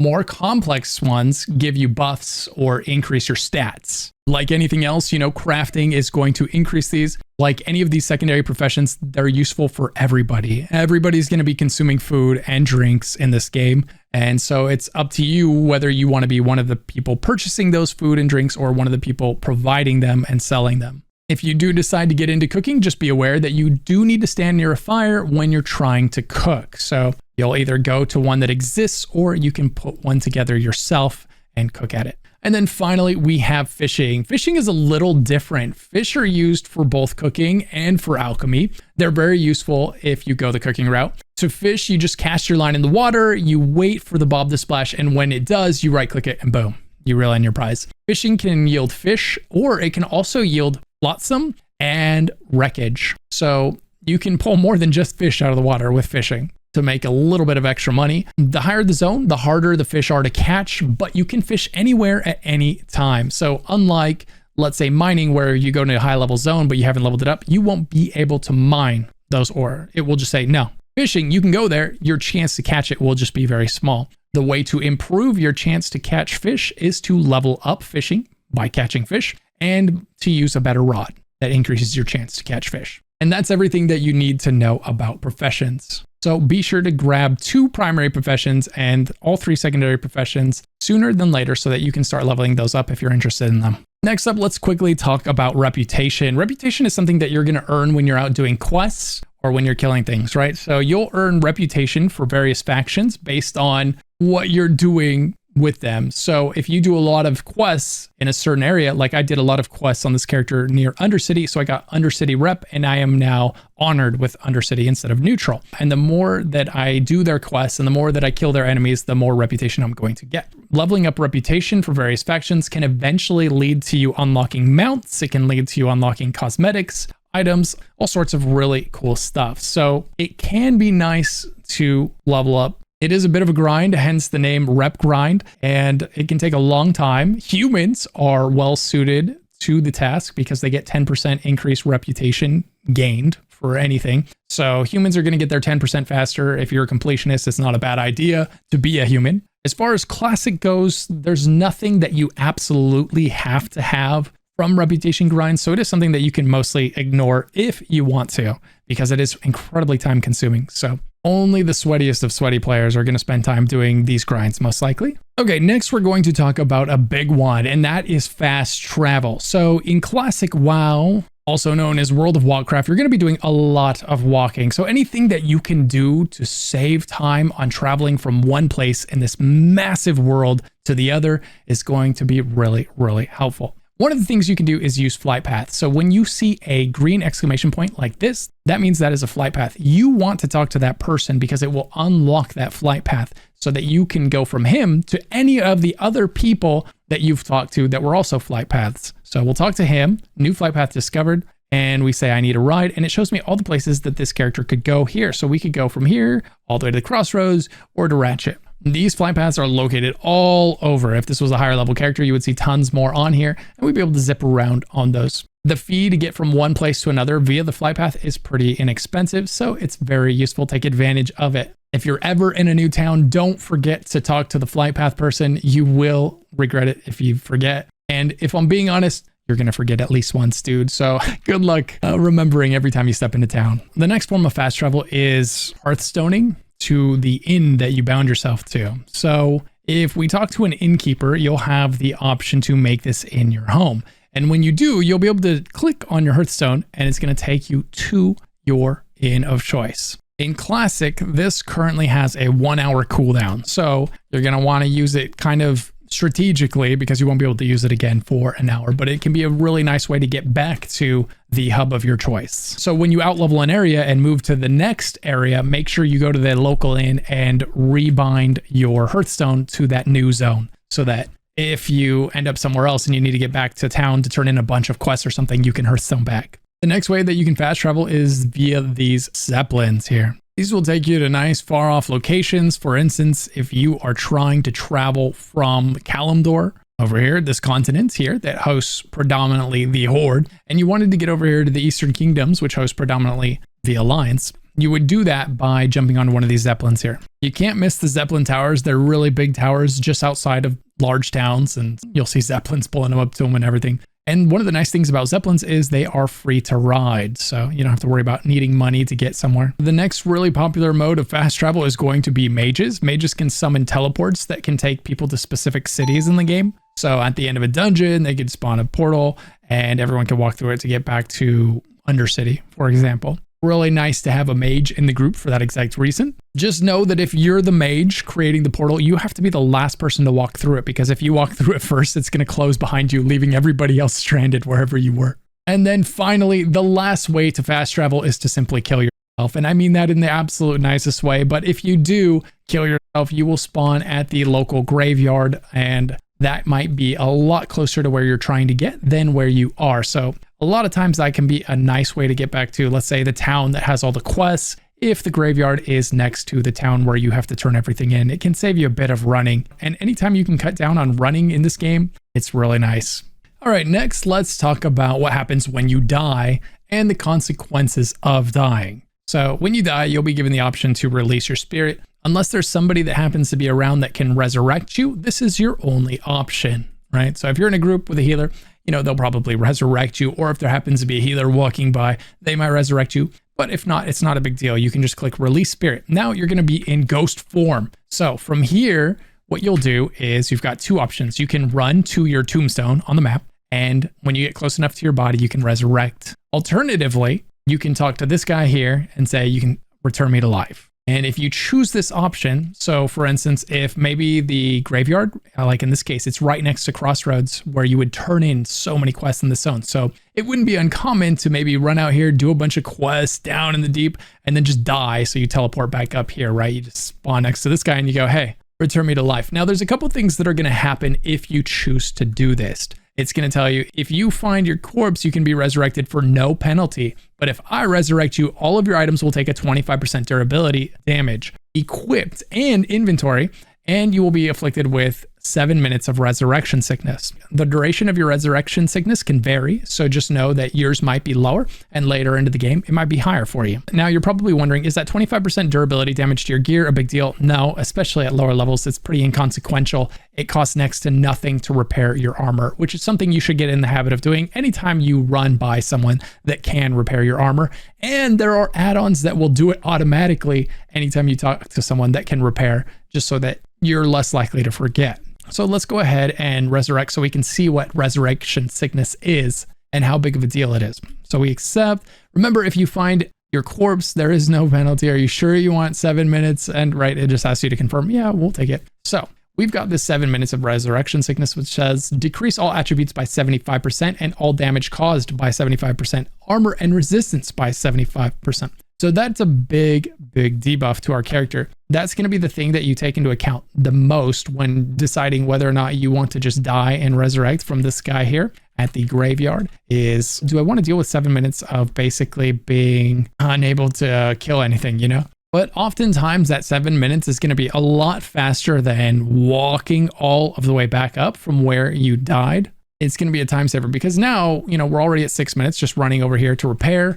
And then by the time we turned in those quests, picked up the new quests and started running to the next set of monsters that we have to kill, right? By the time we get to the next thing that we actually need to fight, that 6 minutes is going to have passed. So you'll start to get a feel for how long it takes to get places. And the answer is it takes a while sometimes in Classic WoW, especially until you get your mount. So then our armor is damaged, and eventually if you damage your armor enough, it'll pop up over here. There'll be a little guy, and if your weapon is about to break, you know, the weapon will turn yellow, and if it breaks, it turns red. And if your armor is about to break, whichever piece of armor it is will be indicated on this little guy here. If the helmet, for instance, is breaking, it'll, you know, the helmet will become red when it breaks, that kind of stuff. So in order to prevent your armor from breaking on you, because when it breaks, it's like you're not wearing anything in that slot at all, you just click repair all items, and now all of our gear is repaired, and it's like that death never happened. And it was a pretty inconsequential amount of currency to do so. So let's talk about all of the armor slots that you have. You've got your head, your neck, your shoulders, your back, so that'll be like cloaks, your chest, your shirt, your tabard. This is just like indicating what guild you're with, right? Your shirt is mostly RP. It doesn't really have defensive stats, but it can be used to, like, you could wear a shirt that gives you, when you're doing certain tasks, it gives you reputation for that faction that you're wearing the shirt for, kind of situation. You've got your wrist, hands, waist, legs, feet, then you've got 2 finger slots and 2 trinkets. Besides that, you've got your main hand, offhand, and ranged weapon.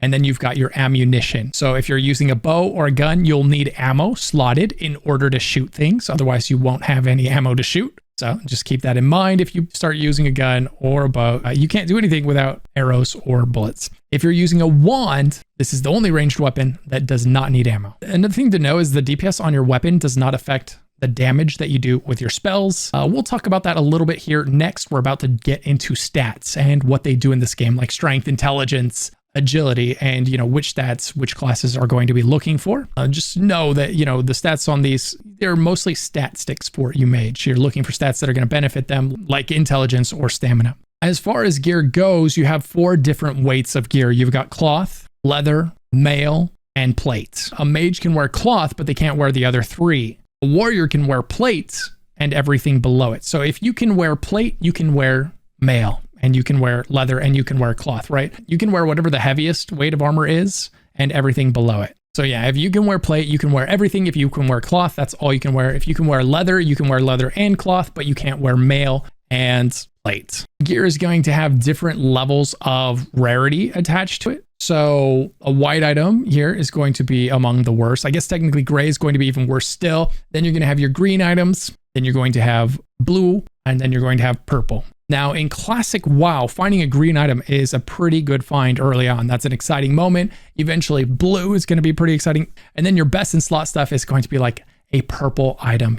Classic WoW is not like modern MMOs where legendary items are given out like participation trophies. You have to earn those rarer items. You have to find those epic items. They do not come often, and they don't come easily in most cases. And especially when you get one that's applicable to you, oh man, it feels amazing. So when we're looking at an item, it tells us some important information. For instance, this one tells us it's soulbound, which means I can't trade it to anybody else. Usually soulbound items are things that you get from like a quest or something, or maybe an instance.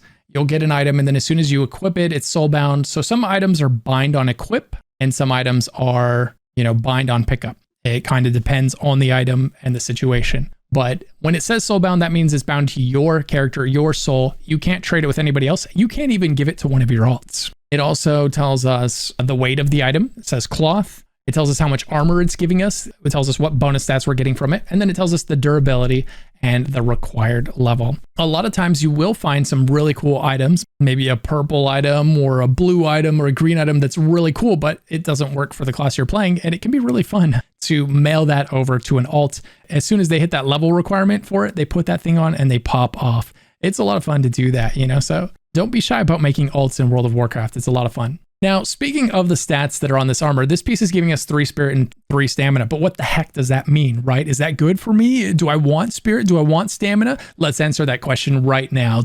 Let's talk about stats. So the first stat we'll talk about is strength. Strength increases your melee attack power. So every point of strength provides 2 attack power for the warrior, the druid, the paladin, and the shaman, while mages, rogues, hunters, warlocks, and priests are each only going to get 1 attack power per point of strength. You need 14 attack power to increase your DPS by 1. So 7 strength gives about 1 melee DPS for a warrior. And increasing your damage with melee weapons is all strength does. So there are going to be a lot of classes where it's a completely useless stat. Next, we've got agility. Agility is going to increase ranged attack power. 1 agility is going to give you 2 attack power for hunters and 1 attack power for warriors, rogues, mages, warlocks, and priests. Agility does apply to wands as well. So if you are dealing ranged damage that isn't a spell, agility is going to increase the amount of damage you're doing. Agility will also increase melee attack power, but agility will only give 1 point of attack power for rogues, hunters, and druids in cat form. Another important thing that agility does is it increases your critical strike chance for physical damage. So critical strikes are attacks that deal double damage in WoW. To increase your crit chance by 1%, rogues need about 29 agility, hunters need about 53 agility, and warriors, druids, paladins, mages, shaman, and priests, and warlocks only need about 20 to increase their physical critical chance. And remember, this is for physical damage crits, not spell crits. That's going to be a different stat entirely. Agility increases armor for all classes, so every 1 agility gives you 2 armor. Agility also increases dodge, which is a chance to entirely avoid an attack. So to get 1% dodge chance, you would need 14.5 points of agility for rogues, 26 points for hunter, and about 20 points for warrior, druid, paladin, mage, shaman, warlock, and priest. If you're ever curious what your dodge chance is, you can open up your spellbook and hover over dodge, and it tells you right there, this character's dodge chance is 4.6%. Notice that it says gives a chance to dodge enemy melee attacks. Next up, we have Intellect. So Intellect is a really important one. Intellect is going to increase your max mana by 15 per point of Intellect. It's also going to increase your spell critical chance. So as you might guess, this is a huge one for casters like the Mage or the Warlock, right? You're going to want lots of this to increase the amount of mana you have and the crit chance you have. It's also worth noting that when a spell crits, it does 150% damage instead of the 200% damage that a physical crit gets. So if you crit and it only looks like it's doing 50% more damage, that's why. It takes about 60 intelligence to increase your spell critical chance by 1% on any given class. That amount seems to vary between like 54 and 60 intelligence, depending on the class you're talking about. Next up, we have another huge one, which is going to be stamina. This one's really important for hardcore players. It increases your max health pool. So the first 20 points of stamina will give you 1 point of health each. After that, every point of stamina is going to increase your health by 10. So you get an item with 5 stamina on it, that's 50 extra health. You get an item with 10 stamina on it, or you get a buff that gives you 10 stamina, right? That's another 100 health. That's huge. What this means is if you're looking for more health on your character, such as if you're a PvP player, if you're a tank, or if you're a hardcore player, stamina is a goated stat. This is the one you want, and lots of it. Next up, we've got Spirit. Spirit is going to increase your mana regen anytime you aren't casting. So Spirit-based regen stops for 5 seconds after you cast. So if you need mana, it's best to stop casting for a little while, because each time you cast, it resets that 5-second cooldown before your mana can regen again. So you don't want to like get a little bit of mana, then cast, then wait 5 seconds for a tick, and then cast, right? That's going to really slow down because you're going to have all these missed ticks of mana regen because you're casting and stopping your mana regen for 5 seconds at a time. So it might be best, if you can, to stop casting for a while to let it fully regen, right? And if you're out of combat, you know, of course, use water or something like that to get your mana back. Regen happens once every server tick, and server ticks happen every 2 seconds. Spirit required to increase your mana regen by 1 point is 4 on a mage and a priest, 5 spirit on a warlock, druid, hunter, paladin, and shaman. And spirit also increases your health regen when out of combat. So it's roughly 8 spirit per point of health regen. Next up, we have armor. Armor is going to reduce the amount of physical damage you take. So the max damage reduction possible is 75%. So if you have as much armor as you can possibly have for that fight, you'll be reducing the physical damage you take from that enemy by 75%. To find your armor damage reduction, plug your armor into this formula. Damage reduction equals armor divided by armor plus 400 plus 85 times attacker level. And that will tell you roughly what your physical damage reduction is to an attacker of that level. It's also worth noting for you tanks out there, when a priest or a shaman crit heals you, it increases your armor by 25% for 15 seconds. 25% increase in your armor is huge when you're trying to hit that armor cap. And you're pretty much going to have 100% uptime on this in any difficult content. And this is just one reason to make sure you have those priests or shaman around. Lastly, we've got our resistances. Resistances are going to determine whether you resist a spell and whether enemies resist your spell either completely or partially. So there's 2 types of spells. Some are binary, which means they either land or don't, right? Like polymorph. It either will or will not land on the enemy, and you will know it right away. Where others like Fireball can be partially resisted And there's 4 levels of resist that an enemy can offer. They can 100% resist the damage, which means it hits them, but they resist it completely, so it does 0 damage. Or it can hit them and they can partially resist 75% of the damage, or they can partially resist 50 or 25%. You gain 5 resistance per level. In PvE, tanks are the only ones that are worrying about resistance outside of specific situations. In PvP, everyone gets to take them into account, especially if you know you're going to be going up against, say, a Frost Mage or something, and it's going to be really helpful to have some cold resistances. Next, let's go over the user interface. So here is the user interface. I've turned off all my add-ons for most of this video so that it's not confusing to people that aren't using the exact same add-ons as myself. What we have here is we have our action bars along the bottom. This is where you can slot skills, you can slot consumables, you can slot trinkets, you can slot items that have on-use effects. So for instance, my offhand gives me mana when I use it. Very, very nice to have on a mage. Then you have your menu items down here. You have your bags right here. In the top left, you have your portrait, which tells you your level. It tells you your name. It tells you how much health and how much mana you have. This bar right here between your skill bars, the blue one right above the bottom bar here that is our experience. Now my bar is blue because I have rested XP from signing out of the game while inside of an inn. So it is worth it to sign out of the game while inside of an inn. If you know you're going to be out for the night or for a day or two, while you're in there, you will gain rested XP, and rested XP will give you 200% experience while you're killing monsters until you use all of it. So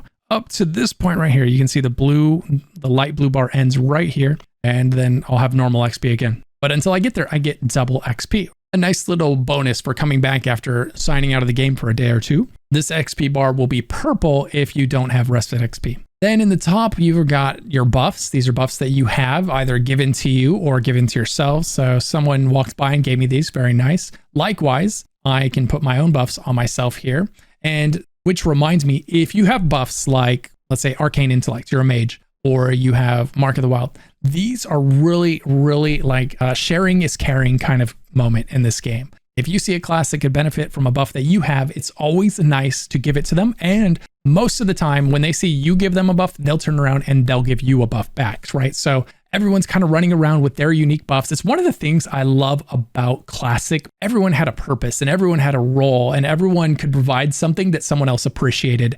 And I miss that when it comes to modern day MMOs where it's much more homogenized. Everyone has a heal, everyone has this, everyone has that, right? And so nobody's special because everyone can do it all. So this is nice. You know, you see a mage or you see a warlock running by, go ahead and hit him with some arcane intellect, help the guy out, right? And he might toss something on you. Next to that, you've got your mini map, which is going to tell you where you're at. We're in the crossroads. It tells us the time. And then it tells us that I've got mail. It says unread mail from the auction house. Then we've got the mini map, which is showing us various things. You can zoom in or out of the mini map, right? And this is what the default UI looks like. Then we'll go through these buttons down here one at a time really quick. So you've got this one here. You press C, it opens up your character screen. This is where you can see the gear you're wearing as well as your stats like strength, agility, stamina, etc. Also, you can see your resistances to see where those are at. At the bottom here, you can click reputation to see all of your reps, where those are. You can click skills to see what level all of your skills are. Right? So where's my first aid at? Have I been leveling it well? Yeah. Okay, cool. My dagger's level 1. Oh no, right? I'm a mage. That's fine. I don't care about that. But you would want to,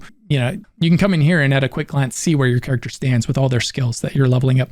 And remember, check on defense, right? I'm 80 out of 85, not bad. But if you're a ranged character that's not getting hit by things very often, it is very easy for your defense to fall way behind and you can leave your character very exposed. You'll be dropping because if you have low defense, it's just like being 3 levels below an enemy. Enemies will have a chance to crushing blow you if your defense is low, even if you're not 3 levels below them, right? So mind your defense stat. Let things hit you from time to time. Make sure it's leveled up. Then next to this, you've got honor. Honor is going to show you your honorable kills, your dishonorable kills. You get an honorable kill for killing anyone that is green or above. They're like mobs, like the NPC mobs we talked about earlier. If it's green, yellow, red, right? The real players are like that too, other players, right? So dishonorable kills are when you kill gray players. That means they are way lower than you. It's not an honorable kill. And this will downrank your honor, killing those people. So be careful killing people far lower than you. You're actually punished for doing that. It's discouraged. And that doesn't mean it's going to stop everybody from killing you if they're way higher level than you. Just be aware. And this will track your rank, which you improve by, you know, participating and earning honorable kills. And it'll tell you what you got last week, this week, and in your lifetime, all that good stuff. Next, we have our spellbook. So if you open up your spellbook, you can see here you've got general, which is going to have your racial passives, your racial active abilities. It's going to have your first aid, things like that. It's going to have your auto attacks, right? So we've got our racials, passives, dodge, right? Some generic stuff that can be found in the general tab. Then it's going to have your various types of spells. So for the mage, we've got arcane, fire, frost. So you can see what those are, what rank they are, and you can check this box right here, show all spell ranks, which will then, it'll show you, right? Like for instance, here I have Fireball 1, 2, and 3, and it's going to show me all 3. If I just want to see the highest rank one, because that's the one I want on my bar, right? I don't want the low level one. In 99% of situations, you don't want to be using low level fireballs. Next, we've got our talents. Your talents are what you're going to get every level after level 10. So you get level 10, you'll start collecting talents. You get 1 talent per level, and you get to put them in here. Talents are going to be a massive part of customizing your character and making it your own, making it different from everybody else's character of the same class, right? And there's usually 3 different ways you can go. On the mage, you could be an arcane mage, a fire mage, a frost mage. And so other classes are going to have similar options. They're going to have 3 different options that they can lean into. And so when you hear someone say, I'm a fury warrior or I'm a frost mage, that's what they mean. They spec into predominantly that one. And in classic WoW, that doesn't mean you put all your points into frost. That means that you put 23 into here and 20 into here, right? It doesn't necessarily mean you put all points into one. It just means the majority of your points were into that one. You know, it could be a little more than 50%, just the majority. As we mentioned earlier with talents, you can respec them anytime that you want. So don't worry about making the wrong decision. Just don't make the wrong decision too many times early on, because it is fairly expensive early to respec. Like right now, it's 1 gold, and this character at level 17 barely has 1 gold to his name. So we wouldn't want to have to respec at this point. Next, we have quest log. So you could also press L to open this up, and this is going to show you all of your quests. You can see where they are. You can see it says complete, so I can go turn this one in. If you don't have any add-ons, you literally have to read the quest dialogue to know where to go. It says hunt oasis snapjaws at the lush water and stagnant oasis. So I would need to look at the map, figure out what that is, run there and hunt snapjaws, lush water, right? It will not tell me. It won't mark the enemies. It won't mark the map. It won't do any of that for me unless I have add-ons. And we're going to talk about add-ons real soon because they are amazing. It's worth noting you can only hold 20 quests. Man, I really wish that was more, because as you can see, I'm sitting here at 20 out of 20 quests. I literally have to walk by quests. Look, there's one right there. I can't pick it up. It drives me absolutely nuts. So I would have to finish one of these or abandon one of these. It looks like I failed this one because I didn't do it while I had it, which reminds me, some quests are timed and you can fail them. So just be aware of that. Next, we have social, which if you open it up, it's going to show you your friends list, who you can search like for people, certain levels, certain zones, your guild, and your raid, right? So you can always peek into those and see who's in what that way. Then we've got the world map, which you can open with M at any time. This is the world map without any add-ons. I'll show you it with add-ons. By the way, it's 100 times better with add-ons. With this version of the map, you'll notice you can't zoom in or out. You can make it full screen like this, but you still can't zoom in. And let me tell you, these zones are really big, and sometimes you want to zoom in, sometimes you want to zoom out. It's really nice to have that customization and all that stuff. So actually, just for an example, here's the map without add-ons. Let me turn them on real quick. And here's the map with add-ons. As you can see, we have much more information available to us with add-ons. It's telling us where rare spawns are. It's telling us where the quest mobs that we need to kill. It says we have 0 out of 6 Harpy Lieutenant rings. So we'd run up there and kill 6 of those guys, or as many as it took to get 6 of those rings anyway. It's telling us that there's a dungeon right there that we could go into. It's telling us that there's more mobs over here we need to kill. It's also telling us that there are quests that we can get, right? You wouldn't know those were there unless you happen to run over to that exact spot and see it, right? So very handy to have add-ons. I can't overstate it enough. These little green things here, these are where you resurrect when you die. Okay, the spirit healers. Yeah, so back to it. Next, we have main menu, right? In here, you can go to support, you can ask for help, you can go to the shop, you can buy stuff, although on Classic, I don't think there's gonna be much to buy. And then options, You've got your options in here. There's definitely some things in here you should come in and change. We spoke on them a little bit earlier. You know, some certain key bindings are definitely, you want to come in here and pick things that are comfortable to you. If you've got an MMO mouse, great. Take advantage of that sucker and do it early, right? You want to get that muscle memory from the beginning when it comes to an MMO mouse. You don't want to play the game for 3 weeks or 3 months and then decide, you know what, I want to learn how to use my MMO mouse for this game and feel like all thumbs while you're playing. So if you do that, you know, do it early. And this is really personal preference. You've got macros. In here, you can create macros. Macros are insanely useful in this game. It's really easy. For instance, one great macro is casting your auto attack. So it's very easily in this game. Auto attack is a toggle ability. So you're attacking an enemy and then you hit it and you toggle it on and then you hit it again and then it toggles it off, which means you're just standing there. The enemy's hitting you. You're not fighting back because you hit the button twice because you couldn't tell if it registered the first time or not, right? You can use a macro to make it so that when you use that button, it always turns it on rather than on, then off, then on, then off, right? So then it's always on when you hit it. It works the way you would expect it to.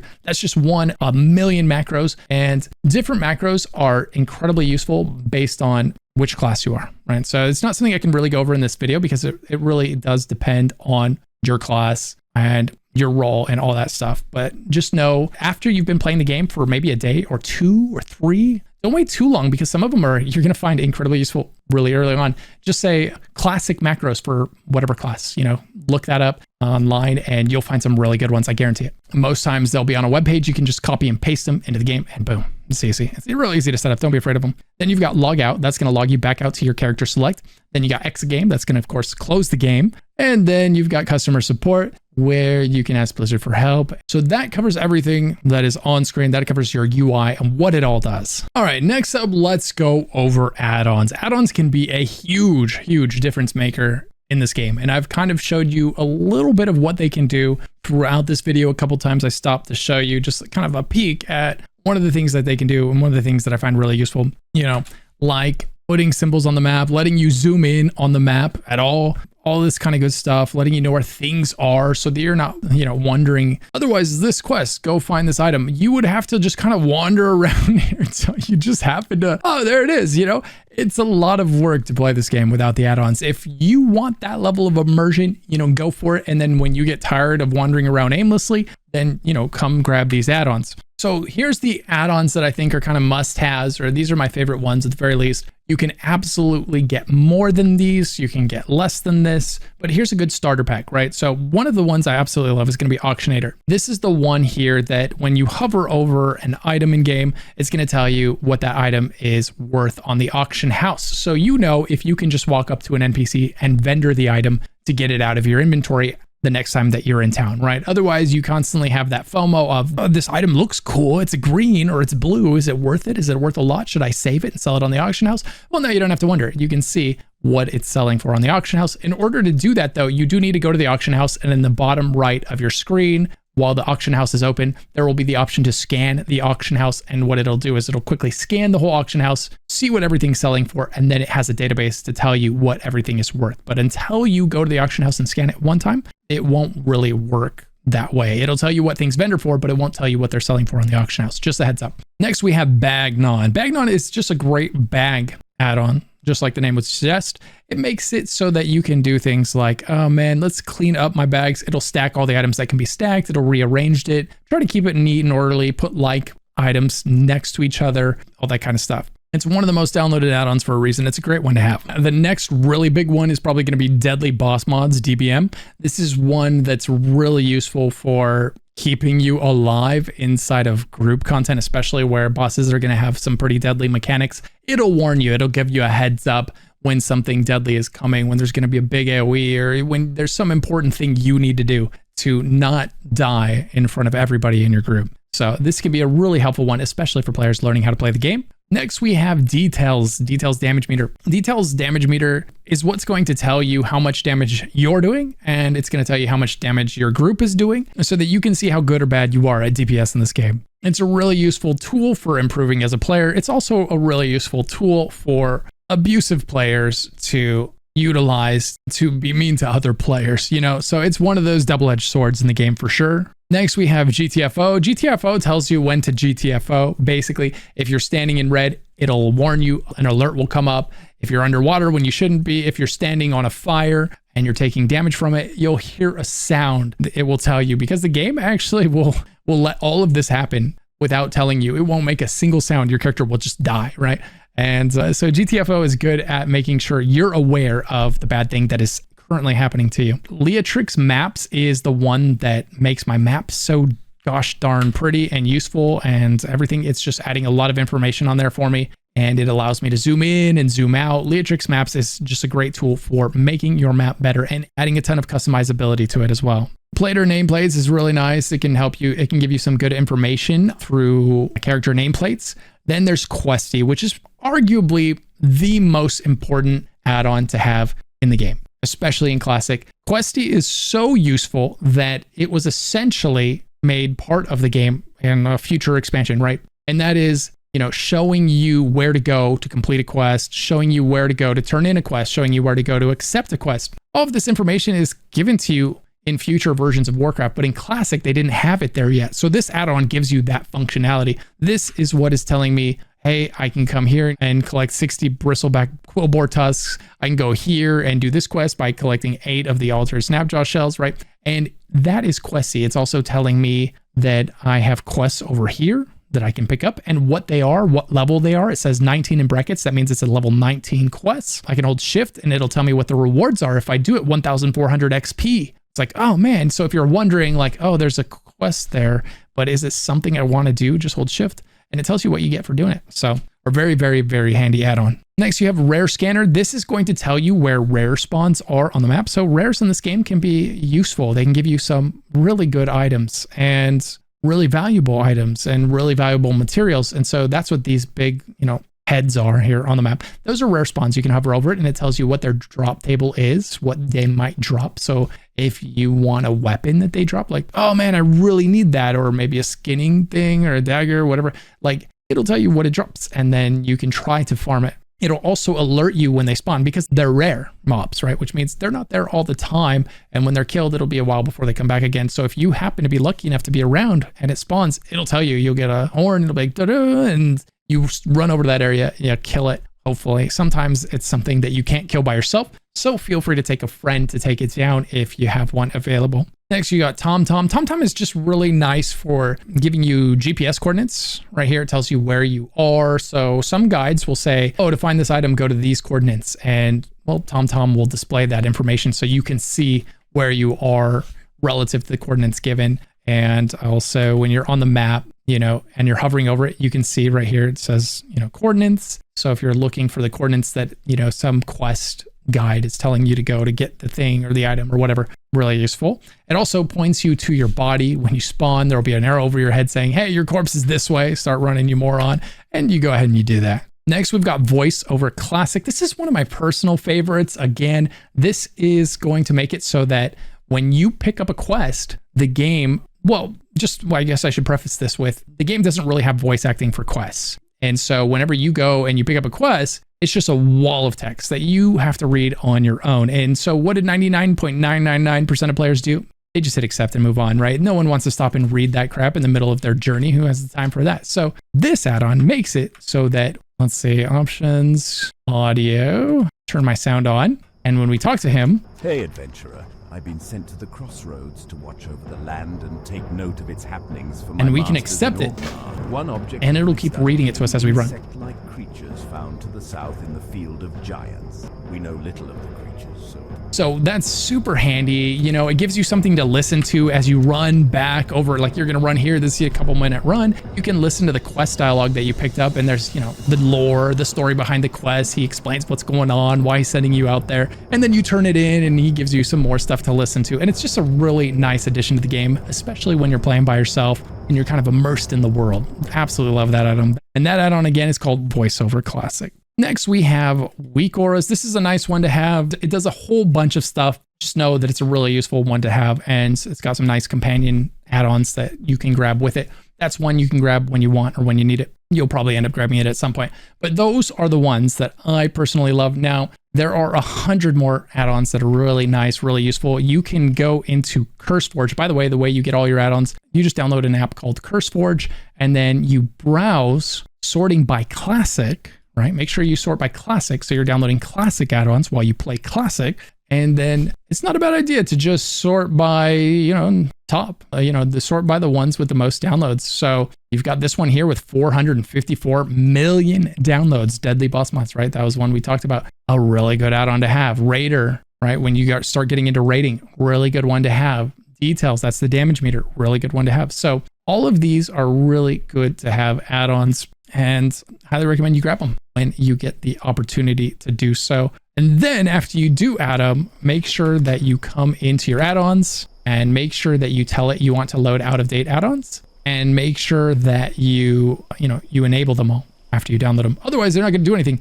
You would be able to click reload UI after you turn them all on. And then as soon as you reload UI, or you can just type /reload, it'll reload all your user interface and add the add-ons on, and they'll all be working after you reload. So really nice little system there. Next, let's talk about aggro. You'll hear the term aggro a lot if you've been playing MMOs, or if you just started playing WoW. People will say it's aggroed, that mob is aggro. There's a lot of different ways to use the word. What that means is that the mob will attack you. And so like this mob right here, that's a neutral mob, it's yellow. If it was red, it would be aggressive.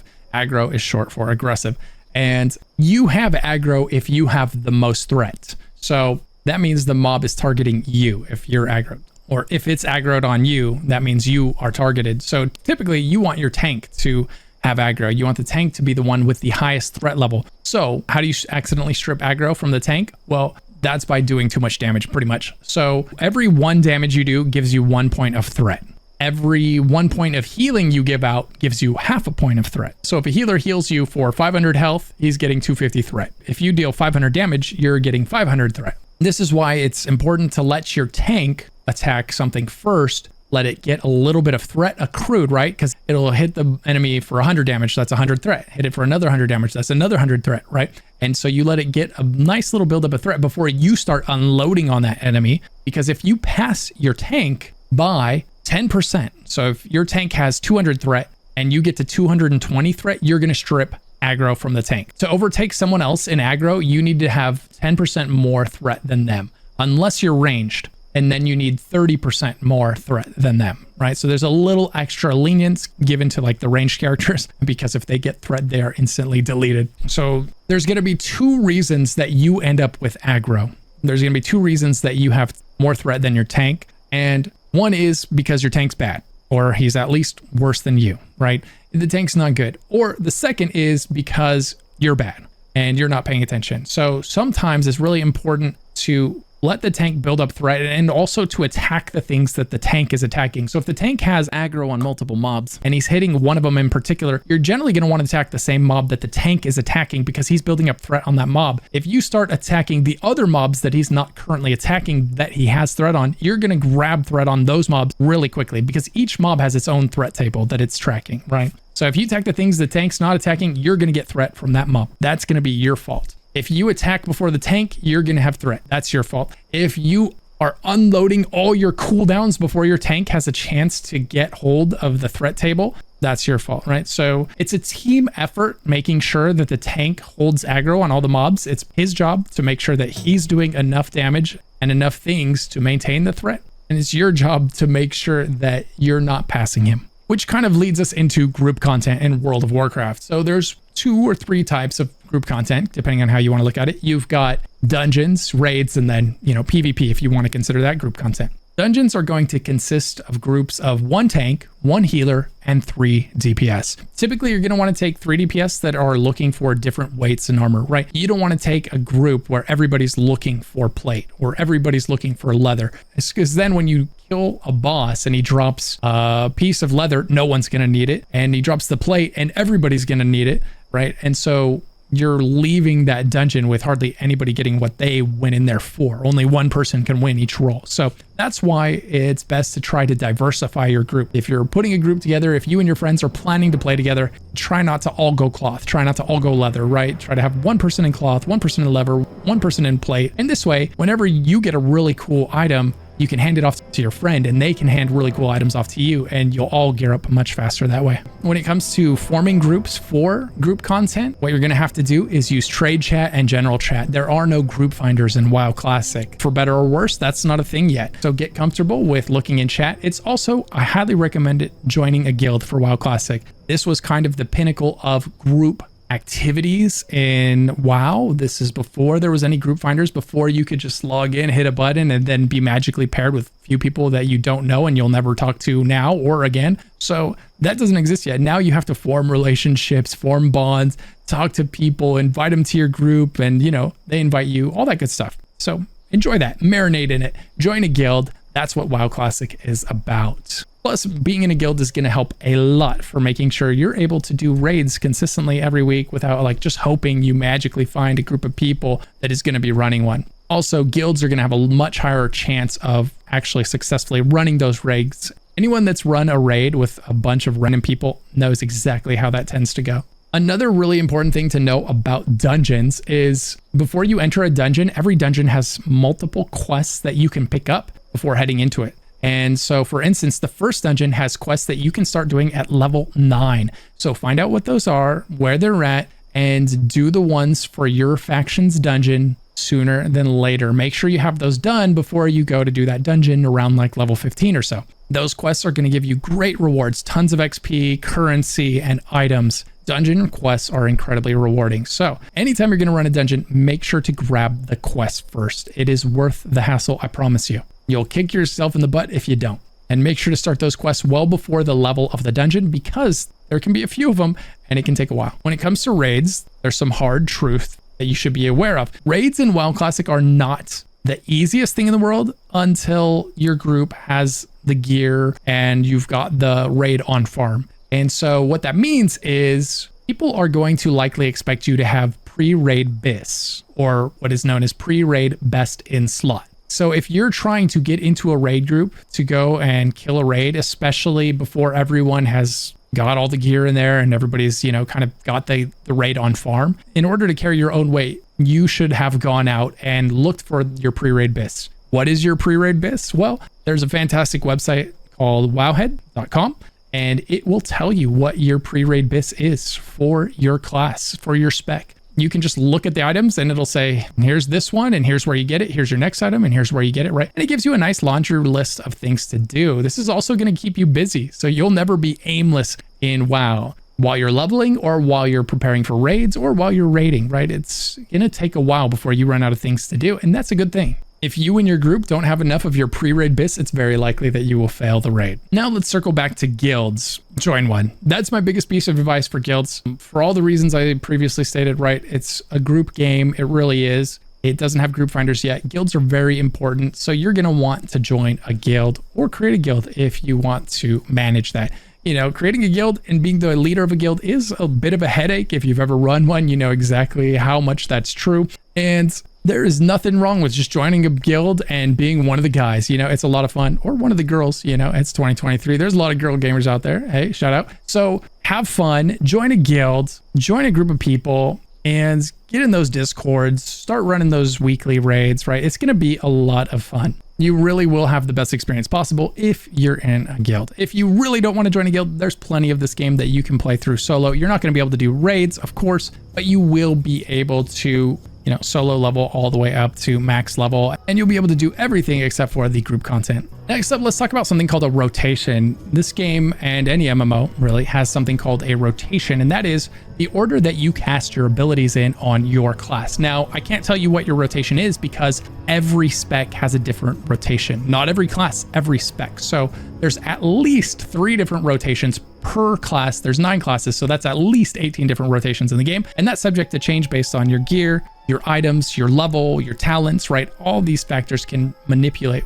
what order you're going to be casting your abilities in. And as you play through the game, as you level up, you'll get a good idea of what your rotation is, what cooldowns you're going to use to make sure that you're bursting well, what dots you're going to want to try to keep up all the time to maximize your damage and your efficiency with your resources, right? Or If you don't want to figure out all of that on yourself, again, you can just use one of the great websites out there to look up a build and see what your class's rotation is. And then you just push those buttons in that order. If you're looking for a really easy rotation, you can't go wrong with a Frost Mage. Spam those Frost Bolts, live your best life, and, you know, keep Netflix on the other screen. Another thing you'll hear people talk about is world buffs. This is going to be more when it comes to raiding. You'll try to collect your world buffs before you go into the raid. And world buffs are essentially buffs that are more difficult to come by and a lot stronger than a normal buff. And they only last for a set duration. Like, for instance, some will last 1 hour. Now, the thing about WoW Classic is that opposing factions may make it their mission to debuff you,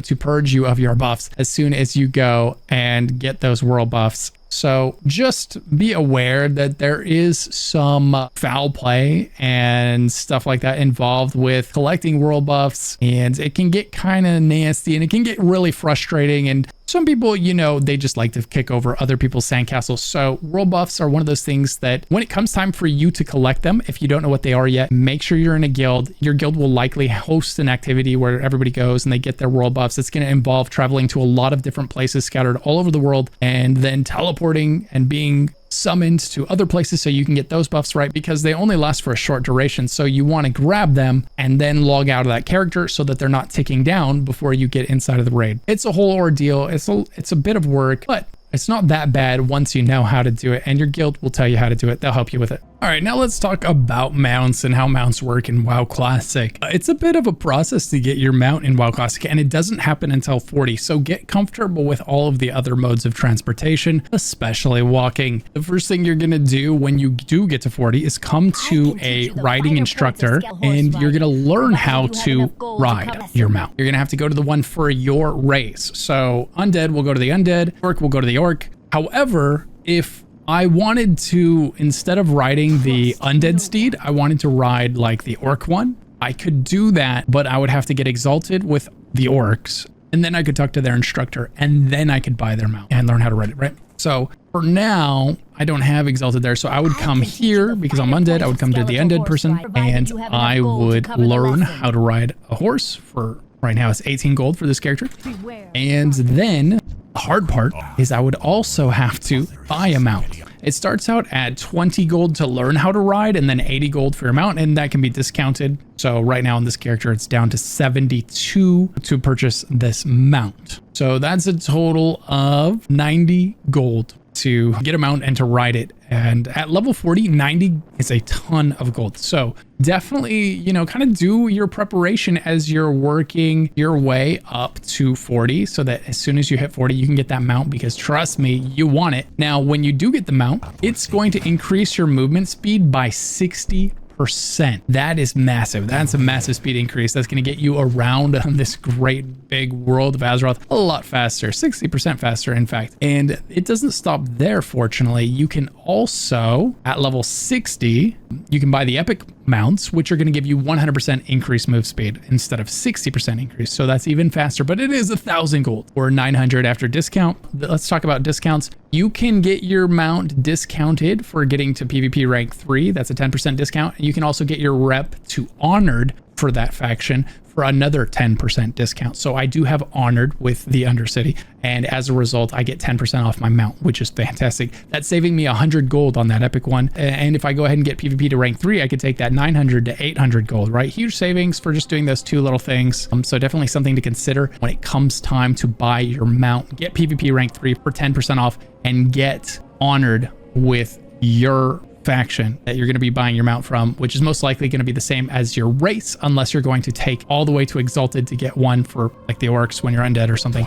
If you're not sure what your reputation is, you can come in here and you can see for Undercity, I'm honored, just barely squeaked in there, but this character is only level 17, so it's real easy to get to honored. It's not difficult to get that first discount, fortunately. And that's everything there is to know about mounts. It's going to be a while before you're grabbing one. Level 40. So start saving, start doing your professions, and selling stuff that you find that's valuable. Use Auctionator to spot those valuable items that you can just toss onto the auction house. Make sure to have that alt that we talked about earlier, your auction house alt that you just park in town at the auction house. then you can just simply go to a mailbox when you're out and doing all your quests. You get a inventory full of things that are worth, they're not worth a ton, but they're definitely worth selling to other people because they're worth more. Like this wool here, it sells for 33 copper, or I could auction it for 19. That's massively improved amount of money just for simply coming to the mailbox over here and quickly sending mail to one of my alts, which you can do for a very small fee. And then your alt can sit there and just sell items on the auction house and sell items on the auction house. And it frees up your inventory too. And you can also use your alt to hold items, right? All that good stuff. It's just a really nice way to manage your inventory, because your inventory will absolutely be a problem, especially early when you don't have good bags and you don't have a lot of money to get good bags. It's going to be something you're constantly fighting. And then later on, you're going to have tons of things that are worth holding on to, whether it's food, potions, buffs, or gear, or trinkets, or whatever, alternate gear loadouts. Like, your inventory is always going to be a little bit of something that you're having to manage, right? And constantly picking up things. So that alt that you park at the auction house will be incredibly useful for you. Okay, first up, we'll very briefly go over the Battle.net launcher. To get into WoW Classic, you're going to have to choose from the Battle.net launcher which version of WoW you want to download and play. The bottom one down here, World of Warcraft, this is retail, so that would be Dragonflight right now. And then there's World of Warcraft Classic, and then there's going to be Wrath of the Lich King. So pick the version of World of Warcraft that you would like to play and install that. Then you're going to click play, and it's going to boot up the game. One of the very first decisions that you're going to need to make, whether the game tells you to make it first or not, is going to be choosing your realm or your server that you're playing on. So make sure before you do anything else, you pick your server. Don't make your character first, because the game might try to have you make your character on a random server, but you don't want to be on a random server, because there's a lot of really important things to take into account when choosing your server. First and foremost, are you playing with a friend? If you're playing with a friend, then make sure you and your friend choose the same server. Otherwise, you won't be able to play together. Next, what type of server do you want to play on? Do you want to play on a P server, or in other words, a normal server? Do you want to play on a PvP server like this one here? Or do you want to play on an RP server or an RP PvP server? So basically, the PvE servers are, it's just you against the environment. When you're out in the open world questing, enemy players can't come and just kill you and gank you relentlessly, or vice versa. It's a PvE version of the open world in the game. In the PvE server, you'll still be able to PvP. You'll be able to duel and go to arenas and stuff like that and battle people, but you won't be able to gank people in the open world, and they won't be able to gank you in the open world while you're questing. Then there's the PvP servers. In the PvP servers, the upsides are that it's incredibly exciting. It's exhilarating. At any moment, someone could try to kill you, and at any moment, you could try to kill someone else, and you could have a really good fight while you're out in the world. It really spices up the questing experience, which after a lot of hours can get a little bit dry. However, the downside is, sometimes this results in an enemy player farming you over and over, killing you every time you come back for your corpse. This is called corpse camping, right? So you'll have enemy faction in that area farming those mobs, and maybe there's two of them, but only one of you. So you're just basically soft locked in that zone until they move on, because they outnumber you. You've got to go find something else to do, right? If you don't have a ton of time to play WoW every night, the PvP servers might end up being pretty frustrating for you. Still, there's something to be said for the fun that PvP servers offer. And there are a few things that are as exciting as winning a close PvP encounter. So, this is going to really be up to you. For the roleplay servers, if you aren't satisfied just playing as a dwarf, but you also want to talk like a dwarf and act like a dwarf and, slur your speech when you've been drinking alcohol like a dwarf, right? Or maybe you want to go spend time at the Goldshire Inn, remember what happens in Goldshire stays in Goldshire. If any of that sounds interesting, then maybe a RP server is for you. Lastly, you could also join a hardcore server. So that's this tab down here at the bottom, and you've got a couple of hardcore servers here. The population is incredibly healthy in hardcore right now. It's been a very popular mode. So again, same principles apply. Make sure to join the same one as your friends. If you're playing with friends, make sure to join one with a good population, medium or high. In my opinion, the higher the better. Now, high might result in you having a queue from time to time, so just be aware of that. But it's better to have a little bit of a queue than to be on a dead server. All right, next up, let's talk about runes, the brand new feature with Season of Discovery. Rune engraving is going to allow you to further customize your character in Season of Discovery by adding new abilities to equipment rather than through your spellbook or your talent tree. Runes can give you completely new abilities or augment abilities that you already have. It can also give you the ability to fill an entirely new role, like healer or tank. All characters will learn the new rune engraving skill line. The system unlocks at 25 with 3 runes in your chest, pants, and gloves. Runes are assigned to specific slots, so you won't be able to put your chest rune in your gloves, for example. Additional rune slots will unlock over time, adding new slots to an item you already have runes in, or opening new slots on new types of gear. Some runes are class specific, so you won't be able to use that juicy Warlock tanking rune on your Mage. Sorry. Some runes will provide formerly faction-specific buffs from the Shaman and the Paladin. You can swap your runes anytime you're out of combat, and the runes are hidden throughout the world. Some you'll be able to unlock by yourself, and others may require you to team up with other adventurers in Azeroth. Your UI is going to have a new interface for rune engraving that looks something like this. Trying out the runes is going to be a lot of fun, so see which ones you like for each type of content, whether it's for solo or for group content and beyond. If you don't want to figure it out on your own, don't worry about it. Wowhead is surely going to have suggestions for you. First and foremost, just remember to have fun. That's the whole point of Season of Discovery. All right, guys, that is the entire guide. If you are still listening, be sure to let me know down in the comments below. If you made it all the way to the end, you're an absolute legend, man. You stuck through it. And I hope that you feel like you learned something. You know, I tried to pack this guide with all of the general information, but I also tried to go deep enough into a lot of topics where even veterans of the game are going to be like, oh, that's interesting. I didn't know that. And, you know, hopefully you learned something. If you think I missed something, be sure to leave a comment down below, you know, letting the future people that are going to watch this video know, like, hey, also, here's a good tip. You know, we can't get enough good tips down in the comments. People are always reading those, looking for a little bit more information. And sometimes the best information is in the comments. So shout out to you guys that are dropping the good information down in the comments below. If you haven't yet, consider liking the video and subbing for more World of Warcraft Classic videos, as well as MMOs as a whole. I do a lot of videos on MMOs, so stay tuned for those. Massive shout out to my YouTube channel members. Click the join button below to become a member. It supports the channel and you get access to behind the scenes footage, a private Discord channel, and you have your name appear at the end of every one of these videos like this. If you're not sure what to do next, be sure to save this video so you can refer back to any of the timestamps later when you need to look something up, and check out one of the videos popping up on screen right now.